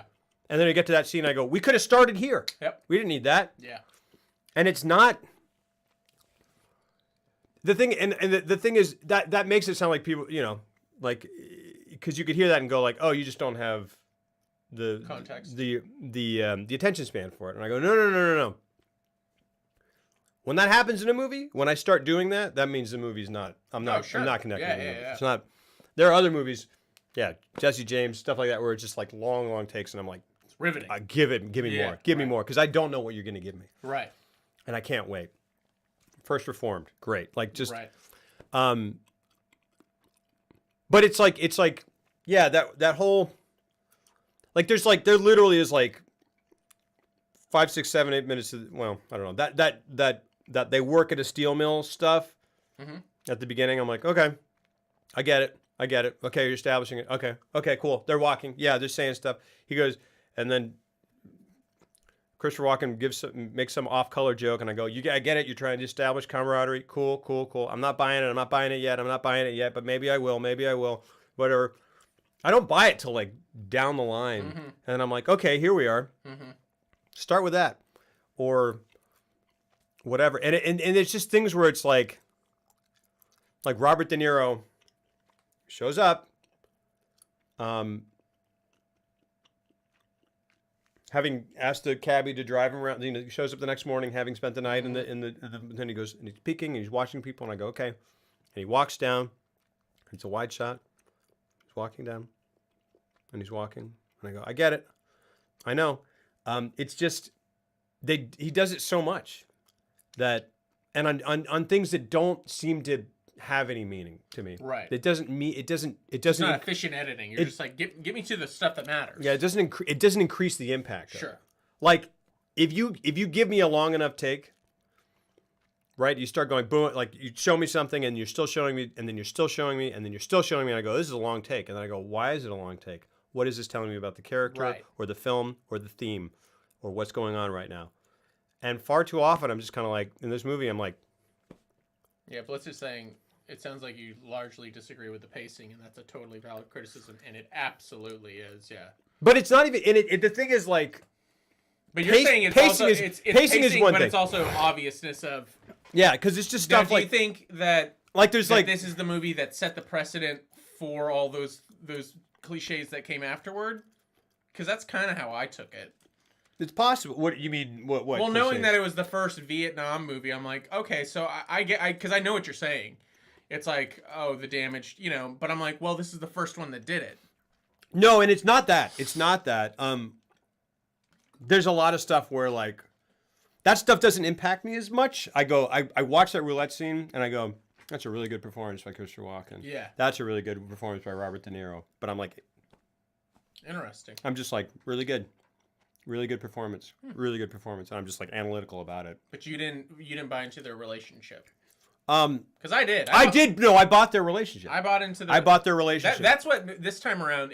I liked it way more than the first time I saw it because I was like, oh, I'm actually paying attention. I'm into the relationships. And look, I agree with everything you're saying because I think through sheer willpower of the presence of the actors and the material given, they managed to conjure up something that by the end of the film, in that roulette scene, I was like, that is some powerful ass shit. But I think Cimino did everything in his power to clutter it up with a bunch of artsy fartsy long stuff or labored, like, let's focus on this wedding scene for long. I'm like, you could do all this much more efficiently. There's a 2-hour movie in there that doesn't lose a dime. Right, absolutely. And I feel like, but really what it is like, when I take the movie as a whole, and it may be the inescapable fact that even by the time I saw it in college, I had seen other movies that borrowed from it. But I don't think so, because I go back and watch movies and I'm like, this is the first this, and I'm like, I'm into it. It's just like, because I see obvious. I mean, right here. We're just talking about Tropic Thunder. Like, I totally understand predictability or obviousness being bothersome. I went that way 2 times, but my favorite movies are also really like. I mean, for me, I just saw A Star Is Born recently with Bradley Cooper, and like, that's probably the most mainstream in terms of, and like, not only has it been remade 4 times, exactly. I'm like, that story it's a classic tale. Exactly. But it's done so well that I dug it. And that's not what I mean. I don't mean it's a story whose elements I've seen before. I'm talking about the way in which those elements are communicated. Gotcha. And I'm like it goes in heavy-handed? Yeah. Okay. Like it goes. Okay. Well, that's it. I mean, it goes. Here we are. Meryl Streep, and they look at each other. There's like early on. There's a moment between Robert De Niro and Meryl Streep where he like looks up at her and she looks at him, and I go, I got it. That's all you need. Yeah. And then it goes. They do it like 6. And then it goes, wedding. No. De Niro's over there drinking. He said. She keeps spinning around and going. Exactly. Well, he goes. She's like. He drinks for like 2.5 minutes. Yeah. Looks over at her. She's dancing. She's looking at him. And I go, got it. I remember from earlier. Cuts another angle. De Niro's drinking again, looking at her. And it's not. That can be very effective in the sense that it builds. Sure. And builds tension. Didn't for me. I was like, look, man, you just. Yeah. No. They. Things are going down. You That's go. What I'm saying is like that entire sequence, trim it down to cut out 3/4 of it. Yeah. And you get, because it's all there. They repeat. They repeat. I forgot about one thing between when he's drinking the beer and John Cazale comes over to him. They have one of the most. I wanted. Yeah, I love that. It's one of my favorite like interactions in the whole movie. And I feel like John Cazale. I love like that. It sounded off the cuff, because he's like, well, John Cazale asks, he's like, do you think this girl he's talking to? Yeah, he's like, do you think this girl's beautiful? And he goes, and De Niro like does his thing for like, and he's like, do you think she's beautiful? Yeah. And he goes, I'm asking you. I don't know. I want to know. And he's like, honestly, yeah, no. Yeah. He's like, do you think she's beautiful? And John Cazale, he's like real intimate. He's just kind of looking at it. He's kind of drunk, and he's just like, nah. Yeah. And he goes, yeah. He's like, and then what is he? He's like, do you think she's intelligent? Or no? He's like, no. And he's like, I don't think she's intelligent either. And he's like, why? Yeah. No, because I think he says he's like, do you think she's beautiful? He's like, no. He's like, well, then why are you messing with her? Yeah. And he's like, I don't know. Maybe she's intelligent. Yeah. It's crazy. Well, and it's funny because I love that scene. That scene's amazing. But there's unfortunately not enough of that. There's not enough of life in it. Everything else just seems, there are these like very stilted kind of planned out scenes. There's great stuff. I don't know. There are great performances, but everything just seems so stock almost, but like, and then ultimately, because it does this, it has this very, very slow meandering pace that like is not doing slow meandering the way effectively for me. Right. And then it does this thing where it hard cuts to Vietnam, which instead of being jarring, I mean, is jarring, but it's not jarring in an effective way. I go, wait a second. You showed me everything. You showed me De Niro it's like, it's like the old, you don't show the person walking to their car and unlocking it and turning the ignition unless it's suspenseful, unless it's adding something. Right. You just go, hey, I got to go to the store. Cut to store. You know what I Right. mean? If there's no point, if it's not for a reason, and sometimes the reason, and it's weird because I love Malik. Right. I'll defend Knight of Cups. I love Knight of Cups. Right. But then it cuts to Vietnam, and I go, you didn't show me any of that, any of the lead up to that. You just cut immediately to. I know that You didn't think the piano scene like set it up? It did. I knew it was happening. I was like, because I forgot most of this. Yeah. So I watched it and I was like, oh yeah, they do this piano. No, yeah. But I still didn't realize. And then he finishes the song. I was like, oh, if they're gonna cut to Vietnam, now's the time to do it. We need to go out because Blitz shared a nice little story. Yeah. Last night, I hung out with a friend who goes to school for screenwriting for her birthday, and she had a few other friends. We had a fun little movie, a 9-minute long horror movie they made in a really cool, massive home theater Oh, room. wow. I just realized I was scrolling through something, and I saw like That's thing, awesome. a thing where it was like, this man's home theater is recreated in painstaking detail, and I was like, uh-oh, and I clicked through and found like this slideshow of 40, and then it was like, this website also had like, just like a whole, apparently they have a history of going like, send in your home theaters. And I found another guy who was cool. And I was like, I need to stop looking through these slideshows of people who have amazing home theaters. It's my dream. Because I'm not going to, yes, absolutely. Gosh. I went to a filmmaker friend's house when I was a kid, like when I was like 13, when I just started getting into it. He's like, you should meet my buddy's dad, because he's an actual filmmaker, like director. And I went over there, and his whole house was made out of movie paraphernalia. And he was like, but here's the thing. And he just went like this into like A curtain. into a wall, and it was a secret door, and it went. It's insane. And he opened up, and he had It's a dream. legit Yeah. red velvet Yep. walled Yeah. theater with like 12 seats in it. And I was just like, that's it. That's what it. I want. That is it. That's Absolutely. the goal before I die, to have something like that. Yeah. Absolutely. So that's really cool, because home theaters are super dope. Okay, I'll stop with the gum. All right. The other thing though, like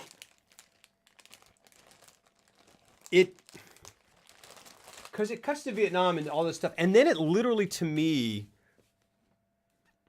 like De Niro's character is compelling, and I like their relationship. The hunting stuff is good, all the whatever, and I like the interplay of the relationships with them. I love the John Savage stuff in Vietnam. De Niro becomes an action hero. I'm like, he's Rambo. He's just infallible. He's like, I mean, he has this.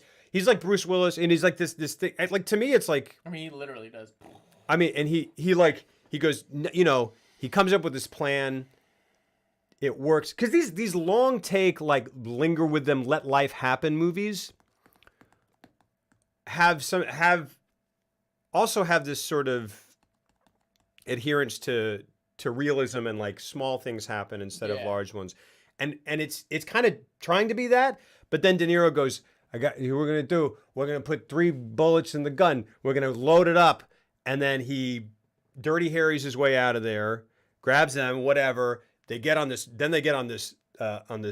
log, and I'm like, well, that was pretty crazy what just happened. Pretty fortunate. Like, if this was in Rambo, I'd be like, all right. And I'm like, but now they're on a log floating down a river in Saigon, so like, they're screwed. I can get on board with it and then they go, what's that? It's a helicopter. It's gonna save you. And then they go, boom, boom, boom, pick it back up, and then I go, this is fortunate. Oh wait, they fell. Oh, you did it to me again. Cool. Walking's off. That was really convenient, but at least they're still screwed. Oh, his legs are broken. That sucks. Oh, what are they gonna do? This is gonna be awful. Oh, is that the caravan to the hospital? Oh, he's gonna be fine. Okay, cool. Wait.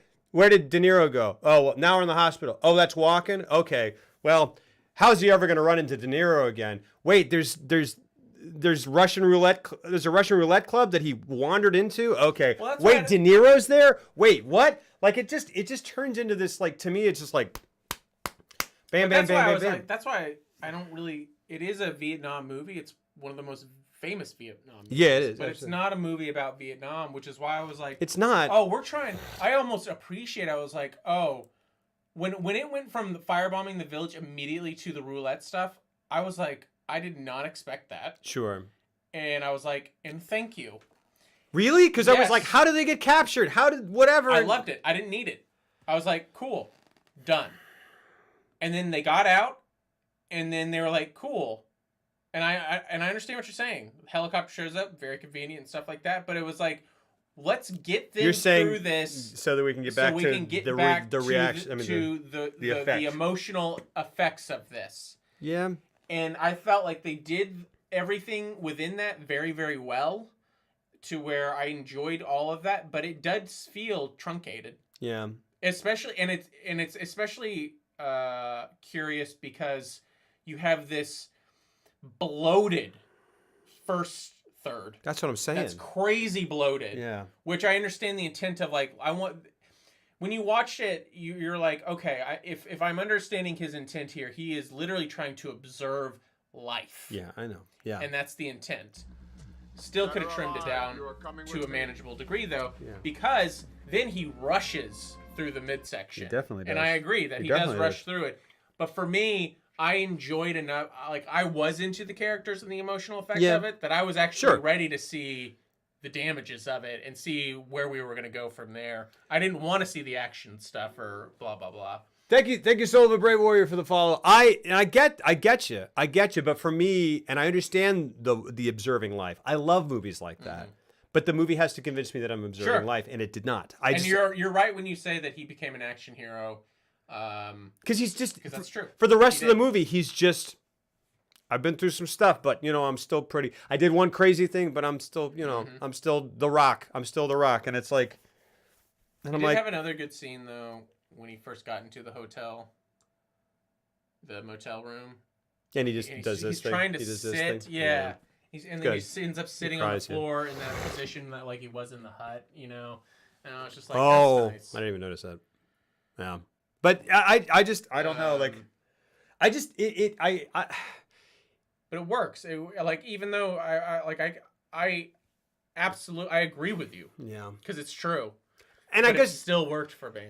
I guess if I had been if it had connected me, if it had convinced me of the life of these characters, and convinced me of the truth of it, as opposed to my just going, because I'm not trying to take anything away from the actors. I'm saying, you guys are doing a really good job. Well, it sounds like, because given what the fact that when they jumped to Vietnam, you were like, I'm not ready for this. This seems off. Yeah. That you're jumping in. That makes it sound like you just weren't on board. Yeah. And they hadn't done the job for you to get into the mindset to get into that headspace. Because, like, when that did that cut, I was like, oh, that was like a fucking fantastic cut. Yeah.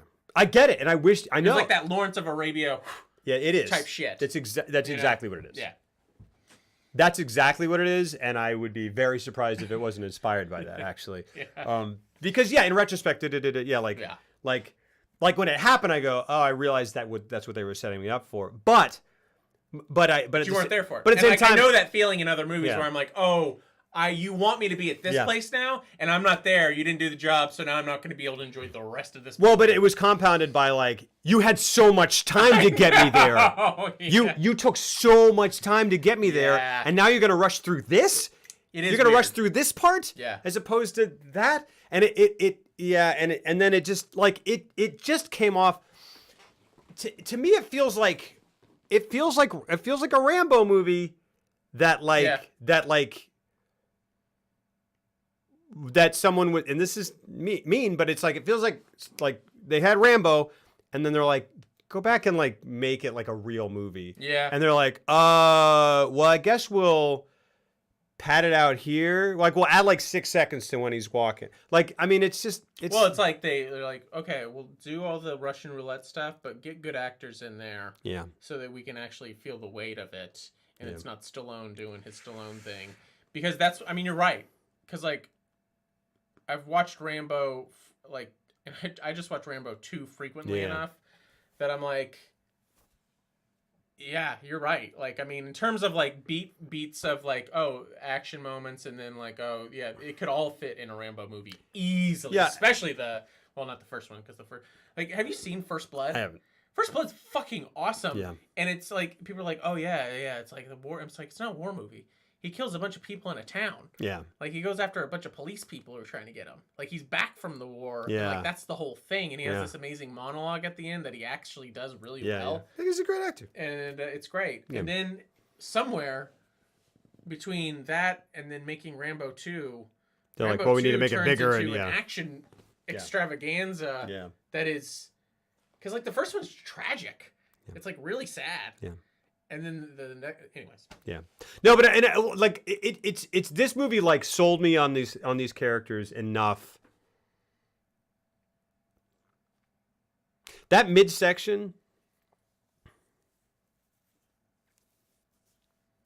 the stuff that happens in that midsection, I could suspend my disbelief because I'm like they're playing Russian roulette a lot, and then I just kind of stopped. I started going like they're not going to die. They're not going to die. They're not going to, because it happened enough, and I was like they whatever, and I didn't even necessarily remember, and I was like, oh yeah, he definitely goes back and finds him, and I was like, it's not gonna. They're not ever going to die. They're not ever going to die from it until they want someone to, and then like right before he did it, I was like, oh, he's dead. He's dead this time, and then I was like, right, and then it did it, and I was like, okay. Yeah, it just sounds And like it just- you weren't in the movie because I wasn't. anytime you're having those thoughts where he's like, well, he's the protagonist, so he's gonna make it to the end. Well, no, I mean That's gonna like, suck the fun out. yeah, no, I know, and but Like they got to get to Mordor, and like we're only in the first movie. Yeah. like they're not gonna die It's yet. true. It's true. I mean, and that is definitely true. But I also kind of like, oh, thanks, Diz. Lots of love. Take it easy, man. But I just like, to me, like, to sell, like, for this to work, you got to sell me on the stakes of it. Sure. And eventually, I was like, there are no stakes until you decide for them to be some. But for me, it was just all I kept thinking about was like, this is gonna fuck them up. Sure. Like, And that's it. It's like it doesn't for me, and I was in the right headspace, which I think was the point. They were like, it doesn't matter who lives or dies. Exactly. They're fucked either And way. that's it. That is what it is. It's like the conversation we were talking about, like sexual assault. It's being used as the thing Right. that drives the character development, Right. or that tells you about the character. And I'm like, I get it, but this is like the Russian roulette movie, and this is a Vietnam, like I like that whole section. I don't know. It didn't sell me on the trauma of it, which is insane. That's crazy. That's a crazy thing to say, Right. because I was watching it and I was like, There's enough issues with the movie that I can be like, cool. I mean, I can't argue it. Yeah. Like if all Well, the no. things that it did wrong, which it did do things. Well, I mean, it's just it's all taste, but Sure. when you have everyone on your team telling you need to trim some shit down and like focus on some other stuff to get the plot going and stuff, and then your director, for whatever reason, has final cut over this massive project, and it's just like, no, those wedding scenes are staying the fuck in. yeah. I mean, it's just. And I would have It been, hits you in weird ways in your body that you didn't even realize, and then all of a Sure. sudden you don't give a shit. yeah. And I would have been fine with them staying in if they to me had been done better or more to my biorhythms or whatever. Yeah. And the thing is, like, the thing with Heaven's Gate is it is long and meandering. And I'm in for stuff that's long and meandering if it feels real, or it has some sort of, if you're giving me something for that and there's a reason for it. And Heaven's Gate, again, having not seen it in years, I remember it being long and meandering, and I can't really remember a lot of stuff that happens. I remember one or two scenes or images. But it gives me this long meandering stuff, and it's poetic and beautiful to me. Oh, yeah. And then I'm like, there you go. Yeah. That's it. That's why it's long meandering, because you're giving me this, and it feels better in that. And I want to linger with it. I mean, I know it's long as hell, and I've only made it through the first hour, but I'm very excited to revisit it. Yeah. Because all I can think about is that bedsheet scene. Like, when... Oh, yeah. I think it's the introduction of Christopher Walken. And they're like, Because right? they're like slaughtering a pig or something, and then he Oh. comes up and he shoots someone through a bed sheet. oh my gosh. He's got a mustache, right? Yeah, and you just Yeah. see his shadow. And they're like, what? And then you see him through the hole in the. It's just beautiful. It's all Yeah. beautiful. I remember the roller skating scene as being beautiful. Do you remember that? Anyway. Oh yeah. Yeah. But that's Right. another one of those super. I'm like, oh yeah, I'm watching a Cimino movie because we're gonna It's do going for a this while. for Yeah, 15 minutes. yeah. We're gonna do their graduation for another 15 minutes, And here's John Hurt giving his 19 million speeches all the way at the beginning. And it's I wonder what I'll think about it this time. I wonder what I'll think. I'm excited. Yeah. It's gorgeous to look at. Like, for whatever reason, Vilmos Zsigon. Yeah. I mean, he's a legend. He's a legend for a reason. But he did some of his best work with Cimino. Yeah. Like, crazy good work. Because, like, just in that first hour of Heaven's Gate, there's stuff that, like, I was just like, cool, that's seared in my brain. Yeah. How beautiful that is. Yeah. Yep. Yeah. So I don't know, and it's interesting, but it is reassuring to kind of like watch a movie twice and go, both times. There's stuff though. There's stuff that now I God willing will remember. Like that, I didn't remember that like that is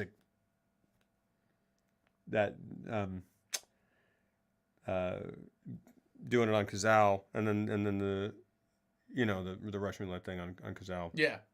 And then and that scene that I forgot, but like I love that little interchange between them. Yeah. Between him and her, between De Niro and Cazale about the girl. I honestly think that, like, I love the movie, and I love it solely because of the relationships and the performances. Yeah, and it works that well for me. Yeah. Everything else, and I have a lot of issues with it. I agree with all the Vietnam stuff. I agree with the bloated first third. But they got the character work for me. They got that down so well. And their performances individually are so good that for me, I was just like, I finished watching it. I was like, I'm going to have to buy it because it's something that I want to revisit. Yeah. Because there's nothing to me, getting an emotional response out of me, I think for any artist. Yeah. That's the goal. That's it. Yeah. Be it laughter or screams or cry or tears or whatever.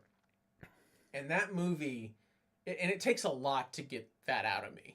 Like, it's not an easy thing. So when a movie gets that out of me, even if I have massive issues with it, I'll be like, yeah, but it did it. It did its thing, which is what art is supposed to do, in my opinion. Absolutely. And it got a reaction out of me that I didn't even want to give it. Yeah. And it got it out of me. And that's it. And I'll give it to I won't give it to things like, like A Walk to Remember or something that's like clawing at you to cry. There are times when I cry and I'm like, but like, screw you. Yeah. Like, I'm crying and I'm like, but that's nothing. Yeah, right. A commercial can make me cry. Right, you gotta really earn it, yeah. But this one got me, and I felt it got me in an authentic way. Yeah. And it resonated. Yeah. Like, it hit me. Not that I can resonate with anything they're going through, but boy, did they pulled it off, in my opinion. Yep. Dumbest Lifted. If you hit $! I think, or $games. Does anyone remember what it is? I can't remember. The Lobrocop system is at the moment broken. So I don't know if you're actually, but redeem. I can't even remember what it is. Basically, you can buy impressions. You can buy movie-related games. Something called 2 Films, 1 Cup. No good. But no, it's real good. Name that tune, name that frame. Different little games with which, or at the end of which you can. Oh, sorry, Ducky Poo. Gosh, that's such a lie. That's such a lie. Lobrobot, you're broken. We'll have to get it fixed. We need to get it fixed. We're in the perpetual state of needing to have it fixed. That's all I want out of a movie is for it to connect with me, and that's it. And I generally feel like, I mean, that's it. It's only ever that. Either a movie connects with you or it doesn't. Yeah. And if it does, you overlook all the things that are problematic, and if it doesn't, then those things become the reasons. I've learned that from you, because when we discussed Interstellar for so long, because I hated Interstellar. It's so funny. Like, I hated Interstellar when I first saw it. And he really loved it. Love it. And we argued about it for a while. And then I saw it, and we argued about it enough that I was like, I'm going to go watch it again. I'm going to see it in IMAX. Because I didn't see it in IMAX the first time. Saw it again. I liked it a little bit more. And then I was like, I don't know though. And then I was like, I guess I guess. But then I bought it. And then I watched it a third time. And I was like, oh, it's starting to. I still have all the issues that I have with it are still there, but it's growing on me. Yeah. And then I watched it like two more. I watched it like two more times. That's like, crazy. Within a condensed time frame. Man, I can't. And then I was like, I fucking love it. It's great. It's great. I love it so much. It is great. And it took me 5 tries to But that's through the weeds of it to understand the intent of it. Yeah, yeah. And once I understood the intent of it and I got out of my own way with it, and I was like, you're expecting something because of what you are associating with him Sure. as a filmmaker. Mm-hmm. He's more of a heady filmmaker. He's trying to do something with the heart here, Mm-hmm. and you're trying to apply your own film shit onto this as opposed to assessing this without the baggage of his name, Christopher Nolan, Mm-hmm. and assessing it for what it is. And I still had all the issues that I have with it, but it's great. And it's one of his best, in my opinion. I definitely think so. And it's weird. I don't think I've ever done such a complete 180 on a film as I had then, and it really made me think more about what is important for me when I watch a film. Yeah. And what matters to me, what is going to be my gauge for what makes a good film. And I think that really kind of, that entire argument that we had and subsequent my reversal on it, I was like, oh, that's what it is for me. If you can get a reaction out of me that I hadn't planned on giving to you when I went into the theater, I'm just watching images on a screen with sound, Yeah. and you conjure up something that I can't even control, Yeah. then that's and it doesn't matter if it's laughter or whatever, it's all on the same tier for me. And that's a total, complete, and utter success. Yeah. That's it. I can't believe you that's amazing. I gotta believe that. I gotta think that that's just incredibly rare that someone would give a movie that much of a chance that many It's times. weird. Well, it's because there's so much to commend about it Yeah. in terms of like the visuals and the performances and everything. It's just with him, it's always story stuff.